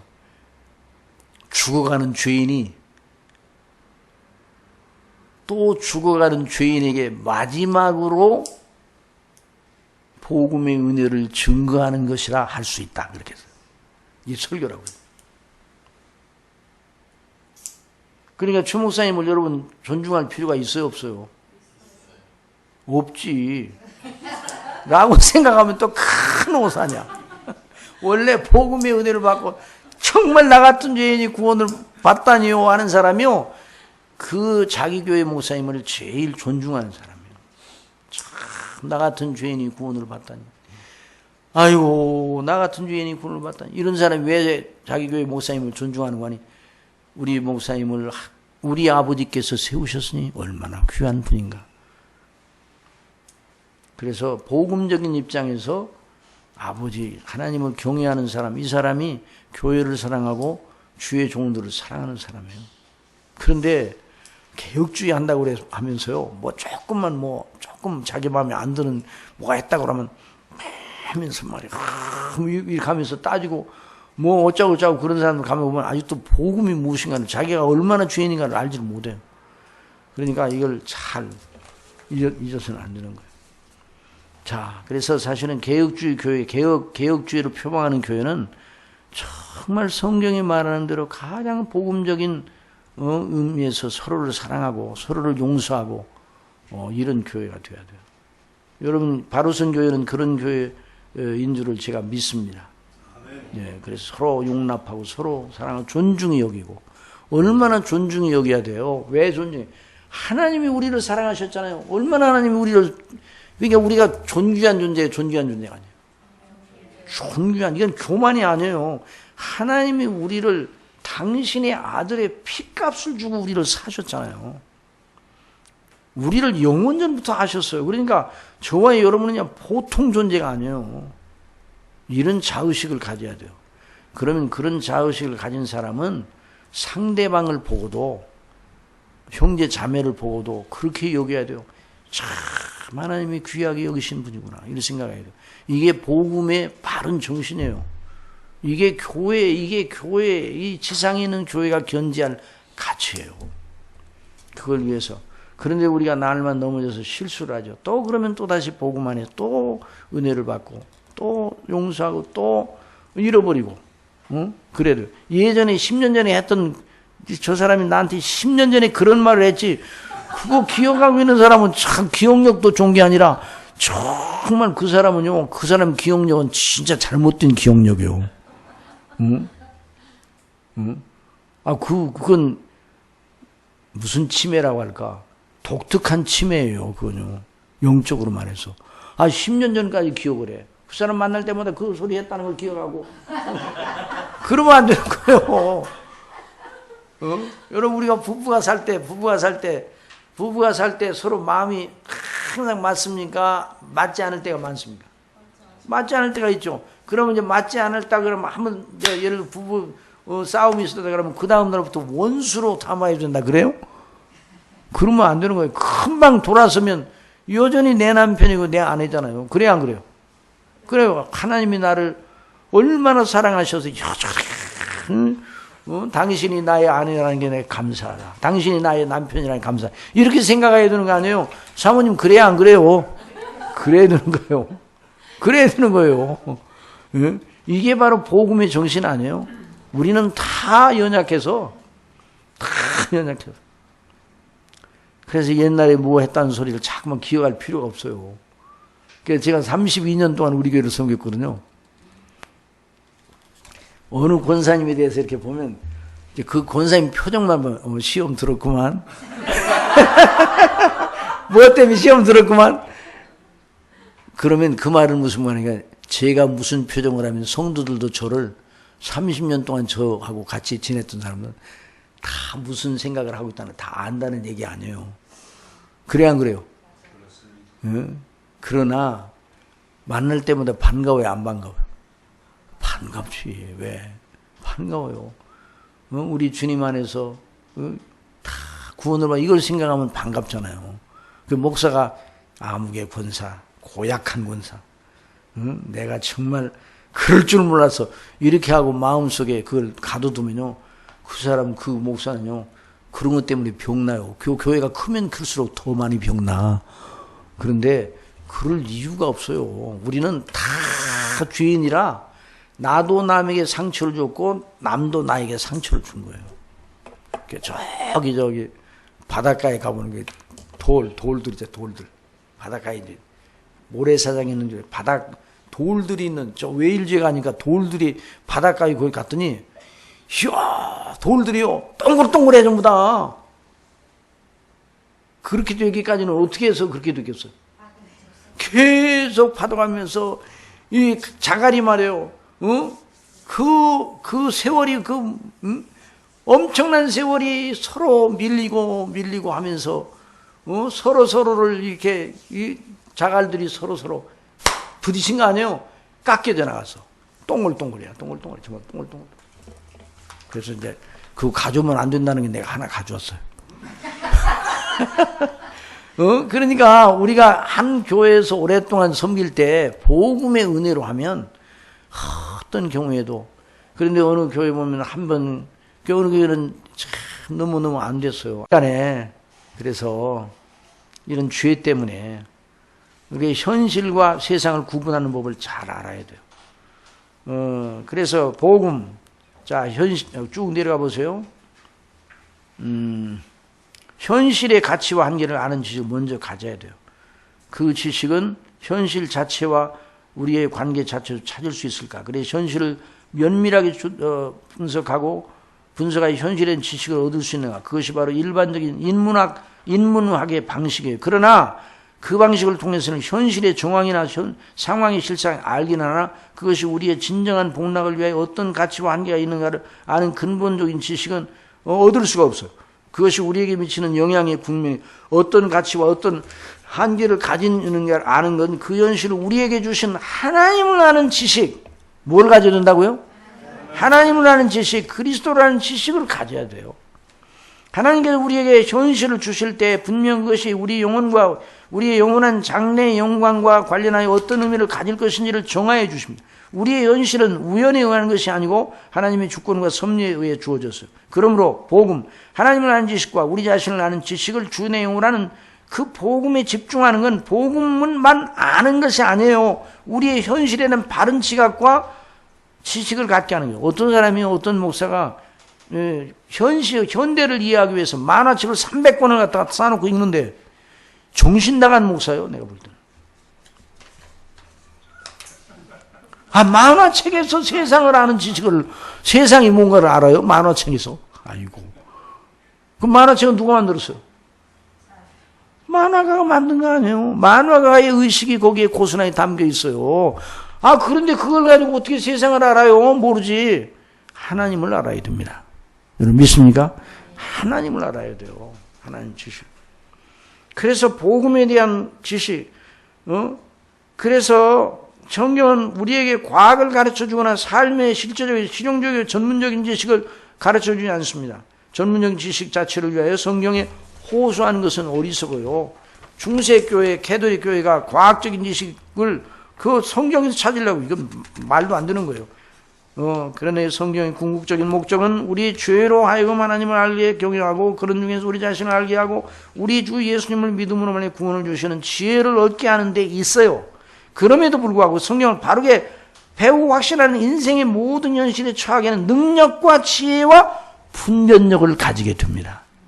여러분, 그래서 하나님의 뜻대로 말씀을 상고하고 기도하는 사람, 성령의 인도하심을 받는 사람이 현실 속에 지혜롭게 믿음을 지키며 현실의 요구에도 바르게 반응하는 사람이 됩니다.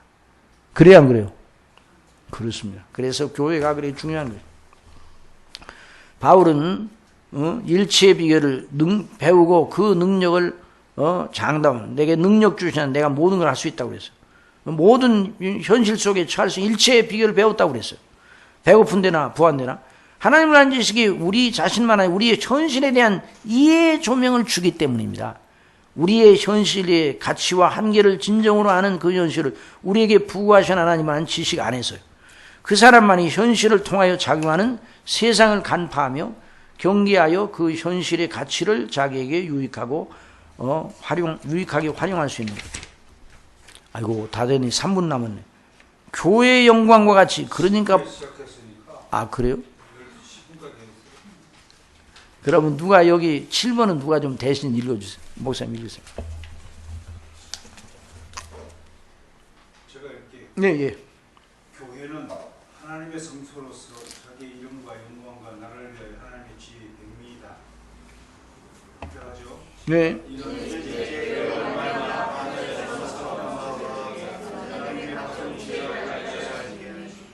교회는 그리스도 재림시에 영화롭게 되어 그리스도의 영광에 동참하게 될 영화로운 하나님의 성소이다. 시작.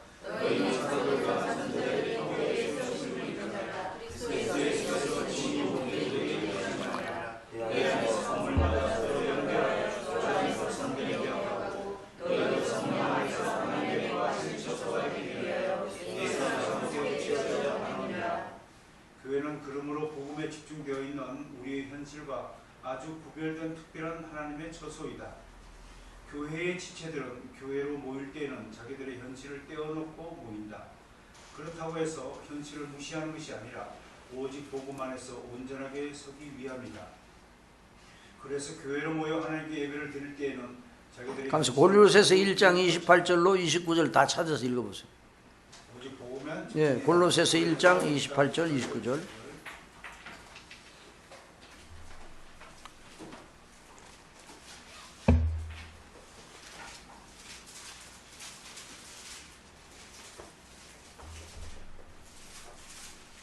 다 같이 시작. 함께 읽습니다. 시작. 우리가 그를 전파하여 각 사람을 권하고 모든 지혜로 각 사람을 가르치면 각 사람을 그리스도 안에서 완전한 대로 세우려 하니 이를 위하여 나도 내 세상의 능력으로 역사하신 이의 역사를 따라 힘을 다하여 소모하노라. 그렇죠. 그리스도 안에 온전한 자로. 그 다음에 반프레스. 교회로 모여 하나님께 예배를 드릴 때는 자기들의 현실은 전혀 없는 것 같이 하고 오직 복음에만 집중하여야 한다. 그렇게 하면 현실의 무딘 자가 되는 것인가? 아니다. 현실을 이해하는 가장 밝은 조명을 가져야 된다. 교회사적으로 삶의 현실을 가장 바르게 대처하는 이들이 누구냐고 묻는다면 그에 대한 답은 항상 복음에 가장 충실한 교회 시대의 사람들이었다고 대답해야 한다. 그래서 청교도들을 자기들의 신앙 고백에 부합하게 가장 실천적으로 산 사람들 중 하나로 여기고 있는 것이다. 그들은 교회로 모이면 자기들의 현실을 뒤로하고 아니 없는 것 같이 하고 복음에 집중하였다. 그래서 그들의 저작들 중에는 자기들의 현실 속에서 어떻게 해야 하느냐는 거의 없고 성경을 강론하고 성경의 여러 주제들을 신학적이고 영적으로 조명한 일에 거의 집중되어 있다. 그러나 그들은 자기들의 현실을 그 조명 속에서 이해해야 하고 그 현실을 적극적으로 기억하고 그 현실을 활용하여 복음이 요구하는 따라 하나님의 영광을 드러내려고 하였다. 그들은 교회 안에서 복음만 들었고 복음에만 집중하였던 자들이다. 사도시대의 사람들이 그러하였듯이 그들 청교도들은 우리에게 가르쳐준다. 바르게 복음이 말하는 바를 청종하고 주목하고 그 영광을 맛본 이들은 가장 현실적인 사람들이다. 여기서 현실적이라 말하는 것은 오늘날 실용적이라는 것과 같은 것이 아니다. 현실을 복음의 요구에 맞게 복음과 조화 있게 적응시켜 나간다는 것이다. 현실이 하나님의 수하에 있음을 그들은 알고 그 하나님의 영광을 위한 마당으로 적극 활용하였다는 것이다. 경건주의나 근본주의자들의 실패는 그들이 복음에 집중하지 않았던 데에 있었던 것이 아니라 복음과 현실을 이원론적으로 생각한 데에 있었다. 예, 그러니까 이제 경건주의자, 근본주의자들이 바로 이 점에서 실수를 한 거예요. 현실은 다 무시해도 된다. 아니죠. 현실을 바르게 대처하는 능력을 복음 안에서 해서 그래서 문화라는 문화를 배제한 게 아니라 문화 속에 복음의 영광을 드러내려고 애를 쓰는 이런 것에 대해서 노력을 안 해서 이원론적으로 생각해. 그 다음에요. 그래서 그들은 심지어 현실을 성경에서 경계하는 세상 자체로 착각하는 데까지 나아간 모양이다. 그래서 복음의 요구보다 더 나아가 현실을 깎아버려 현실이 가진 가치를 활용하지 못하였다. 8번 현대 복음주의 교회들의 실상. 데이비드 웰스는 복음주의를 표방하는 현대의 많은 교회들의 신학이 실종되었다는 사실을 분석하여 낸다. 그 발견은 교회에서 하나님의 교회가 복음의 요구에만 귀를 기울인 일은 더 이상 현대적인 의미 레러버런스를 상실하였다는 전제가 깔려 있음에 대한 발견이다. 그러니까 오늘날 교회가 아이고 뭐 복음에만 집중할 필요가 있냐? 그러니까 현실 문제를 다뤄야 된다 그래가지고 현실 문제를 다뤄요. 그러니까 현실 문제를 다루는데 복음적인 성경이 말하는 강론은 안 해요. 이게 참 기가 막힌 일이죠. 결국 그러니까 성경에서 말하는 것으로 현실을 보는 게 아니라 현실의 필요로 성경을 요리하는 식으로 강론을 하는 거예요. 그러면 그 성경 강론이 아니에요. 그러면 더 읽어보세요.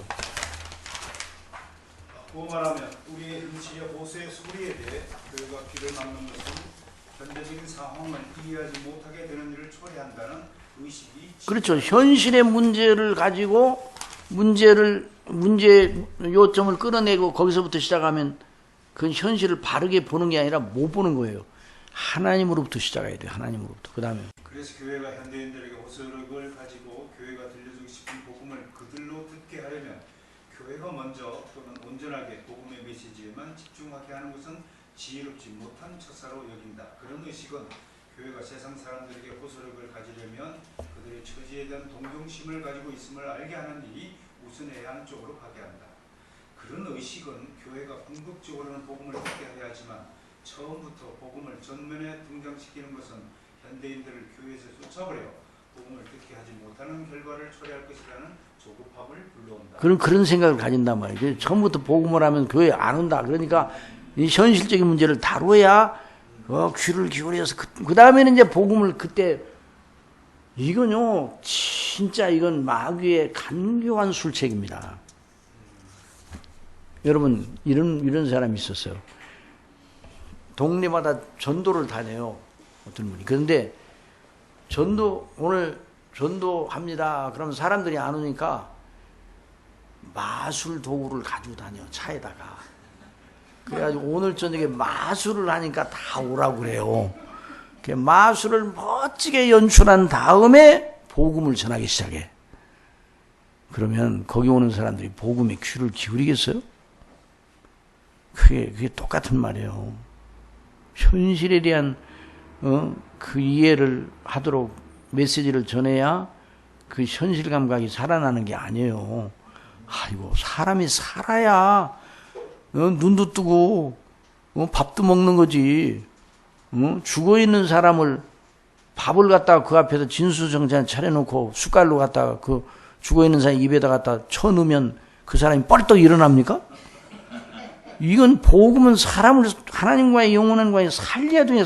살려 분별력을 가져야 이것이 먼저. 그래 칭의가 그렇게 중요한 것이 바로 칭의에 대한 것을 바르게 학습하지 못하고 성화로 나가면 살지도 않은 사람 보고 계속 착한 일을 하라고 하는 거나 똑같은 거예요. 그래서 이 복음에 이 하나님의 성령께서 성경을 주셨는데 성경의 질서를 무시한 이런 일들이 얼마나 많은지 하여튼 이게 너무 안타까운 일이에요. 너무 안타까운. 그 다음에요. 그래서 교회가 현대인들과 접촉하기 위하여 현대인의 현실에 대한 이해를 하고 그 현실 속에서 현대인들이 하는 생각들을 잘 공부하고 메시지 속에서 우리는 당신들과 같은 이해를 공유하고 있음을 알려 현대인들을 안심시키는 것이 필요하다는 것이다. 얼마나 아주 빠삭한 논리예요. 그런데 이게 아주 이게 정말 이게 관계가 이 마귀는 여러분 논리가 아주 그럴듯합니까? 그럴듯하지 않습니까? 아니 마귀가 저기 저 하와에게 이거 따먹어도 안 죽어. 그러면요 하와가 절대로 안 따먹었어요. 얼마나 지혜롭게 접근을 해가지고 동산에 있는 모든 나무의 실과를 따먹지 말라고 하더냐?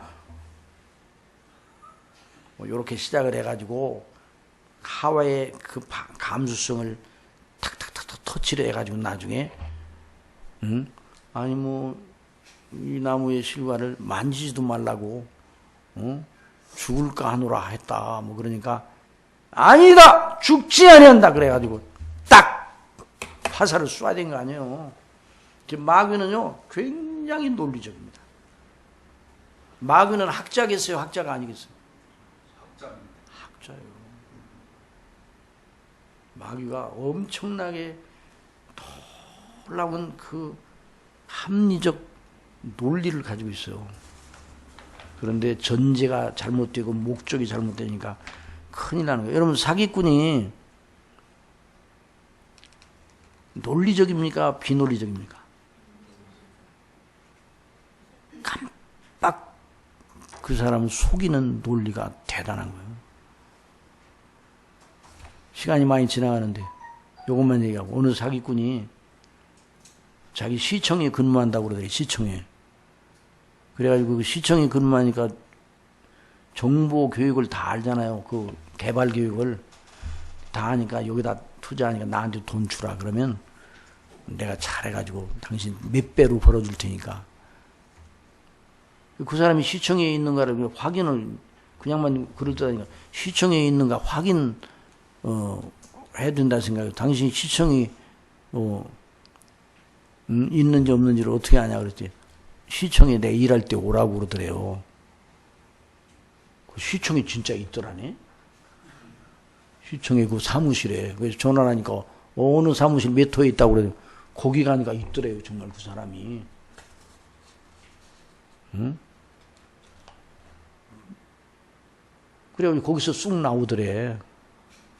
그 시청에서. 그 시청에 근무하잖아요. 아니, 근무한다고 그랬으니까 거기서 나오니까 근무하는 거 아니에요? 거기서 쑥 나오니까, 내 여기서 사무실 여기 있는데, 몇 호실로 오라고 그러더래요. 가보니까. 거기서, 좀 기다리는데, 뭐 일하고 있는데, 내가 금방 나갈 테니 거기 앞에서 기다리니까 문에서 나오더래요.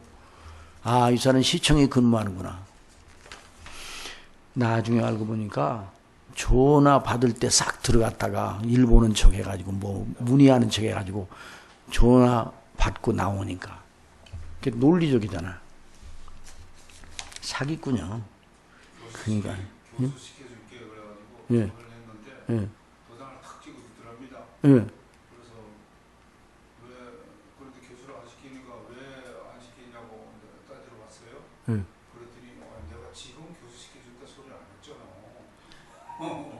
그렇게 속여. 아이고 참나. 그다음에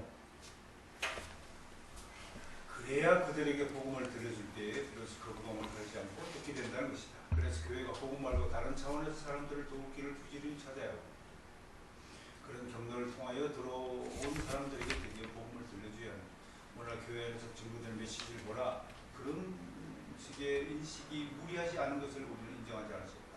결론 개혁주의 평화의 교회 진로 위에서 논의한 바 복음과 현실 사회에서 그리스도인들을 개혁교회는 어떻게 가르치고 지도해야 할 것인가. 이 문제는 그렇게 간단한 문제가 아니고 참으로 대단한 논란을 야기할 수 있다. 그러므로 본 강의자가 그 얘기되는 모든 논란을 다 말하면 불가능하다. 그러나 개혁주의를 표방하는 교회의 진로를 위하여 견지할 중심 가치가 무엇인가를 알고 그에 합당하게 서야 한다는 것을 전제로 삼으면 큰 길이 보일 것이다. 개혁주의를 표방하는 교회가 표방하는 여전히 성경의 중심 메시지다. 어떤 상황이나 현실에서도 항상 중심이고 최우선적임을 잊어서는 안 된다는 것이다. 성경의 중심 메시지는 영원한 하나님의 메시지다. 그 관계가 우리가 참 어떤 현실에서 항상 중심이고 현실로서 하나님께 나아가는 삶으로 성경적으로 곧 창세기적으로 진행되어야 한다. 대체 하나님 천지를 창조하시느라 모든 존재 현실에 대한 바른 이해는 바로 그 창조적 하나님의 의도와 목적과 예정하신 뜻의 조명 안에서만 가능하다. 개혁주의를 표방하는 교회가 바로 그 중심 가치를 견지해야 한다. 그리고 여전히 당신의 백성들을 구원하시는 하나님의 은혜의 방식은 시대에 따라서 가변적이지 않고 동일하다는 것을 잊지 말아야 한다. 예수 그리스도는 어제나 오늘이나 영원토록 동일하십니다. 교회에서는 우리에게 오늘날 사람들이 무서워하는 현대라는 그이는 항상 있어 왔음을 보여줍니다. 모든 시대는 이전 시대에 비하여 현대였고 그 현대인들은 이전 사람들보다 자기들이 모든 면에서 더 낫고 앞섰다는 당대의 사람들에게 현대주의를 경계하는 말들이 계속 발견되는 이상한 일이 아니다. 우리가 잘 알듯이 당대의 현대주의자들 주장에 대한 스펄전에 그것은 복음의 격하라는 발언과 함께 이야기된 다운그레이드 논쟁이 무엇인가? 오늘날 교회가 복음에 대해서 너무나 많이 알면서 현실에 대한 너무나 무시해서가 문제가 아니다. 오늘날 교회가 하나님의 복음의 능력과 영광을 아는 지식에 있어서 너무나 적게 밖에는 모른다. 개혁지를 표방하는 교회들도 예외가 아니다. 오늘날 현대교회의 문제는 바로 복음은 모른 채 현실에 대한 이해를 하려고 애를 쓰고 현실에 대한 이해를 성경 말고 다른 데서 빌려오고 있다는 데 있다. 이런 상황에서 교회는 교회에 오는 이들에게 줄 것이 정말 없게 된다. 교회가 성경의 복음의 영광 말고 다른 것을 아무리 정중하고 사랑스러운 몸짓으로 준다 할지라도 사람들은 결코 반갑지도 않고 놀라지도 않는다. 그런 것들은 교회밖에 더 많기 때문이다. 교회 안에서만 주어질 수 있는 보배가 바로 복음 아니에요? 그런데 교회 밖에 있는 사람들도 다 알고 있는 걸 교회가 줘. 그러면 감동해요? 안 하죠? 아무런 나중에는 우리 교회가 처음에는 다 알아들을 수 있고 접근하기 쉽잖아요. 그런 메시지가. 그러다 나중에 이제 지나면 어떻게 하는 거 아니에요? 그거야 뭐 우리가 다 알고 있었던 건데 결국 뭐예요? 결국 그 사람들이 교회를 버리게 되는 거예요. 그걸 잊어서는 안 돼요.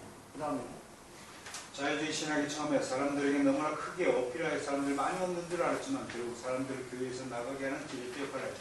왜냐하면 자유주의자들의 요즘 내용은 결국 그들이 교회 밖에 있는 여러 명사들을 통하여 이미 들었던 것에 변형에 불과했기 때문이다. 처음에는 모르다가 그 찬란해 보이는 금 도금이 벗겨지고 토기가 드러나자 진상을 알게 된 것이다. 그렇죠. 금 도금, 토기에다가 금 도금. 그 다음에 현대주의는 항상 이런 기출을 반드시 만나게 되어 있다. 왜냐하면 예수께서 대답하여 가라사대 심은 것마다 내 전부께서 심으시지 않은 것을 뽑힐 것이니 개혁교회는 성전 미문에 앉아있는 것과 같은 사람들에게 은과 금은 내게 왕이와 내게 있는 것으로 내게 주노니 곧 나사렛 예수 그리스도 이름으로 걸어라 하기에 충만할 상태에 이르기를 위하여 기도할 것이다. 그것이 교회사 중에 하나님의 사람들이 꿈꾸며 기도했던 참된 영적 부흥이다.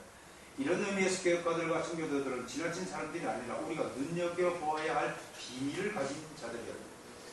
개혁주의를 표방하는 교회는 시대를 초월하여 같은 얼굴을 가지고 있어야 한다. 시대의 방편적이고 도구적이고 상황적인 변화를 수용하되 그 본질에는 아무 변화가 없고 동일함을 알고 그 본질에 충실하고 순전한 교회가 하나님의 심으신 교회이다. 개혁주의를 표방하는 교회는 복음의 영광을 덧입고 하나님의 자녀로 영원한 하나님과의 생명과 공락의 교제의 권리를 확보하고 그 빛으로 현실을 사는 충실한 사람들을 만드는 것을 목표로 삼아야 한다. 그럴 때 가장 그들이 진정한 의미의 현실적인 사람들이 될 것이다. 복음의 능력을 알고 사도 바울처럼 말할 수만 있다면 말이다.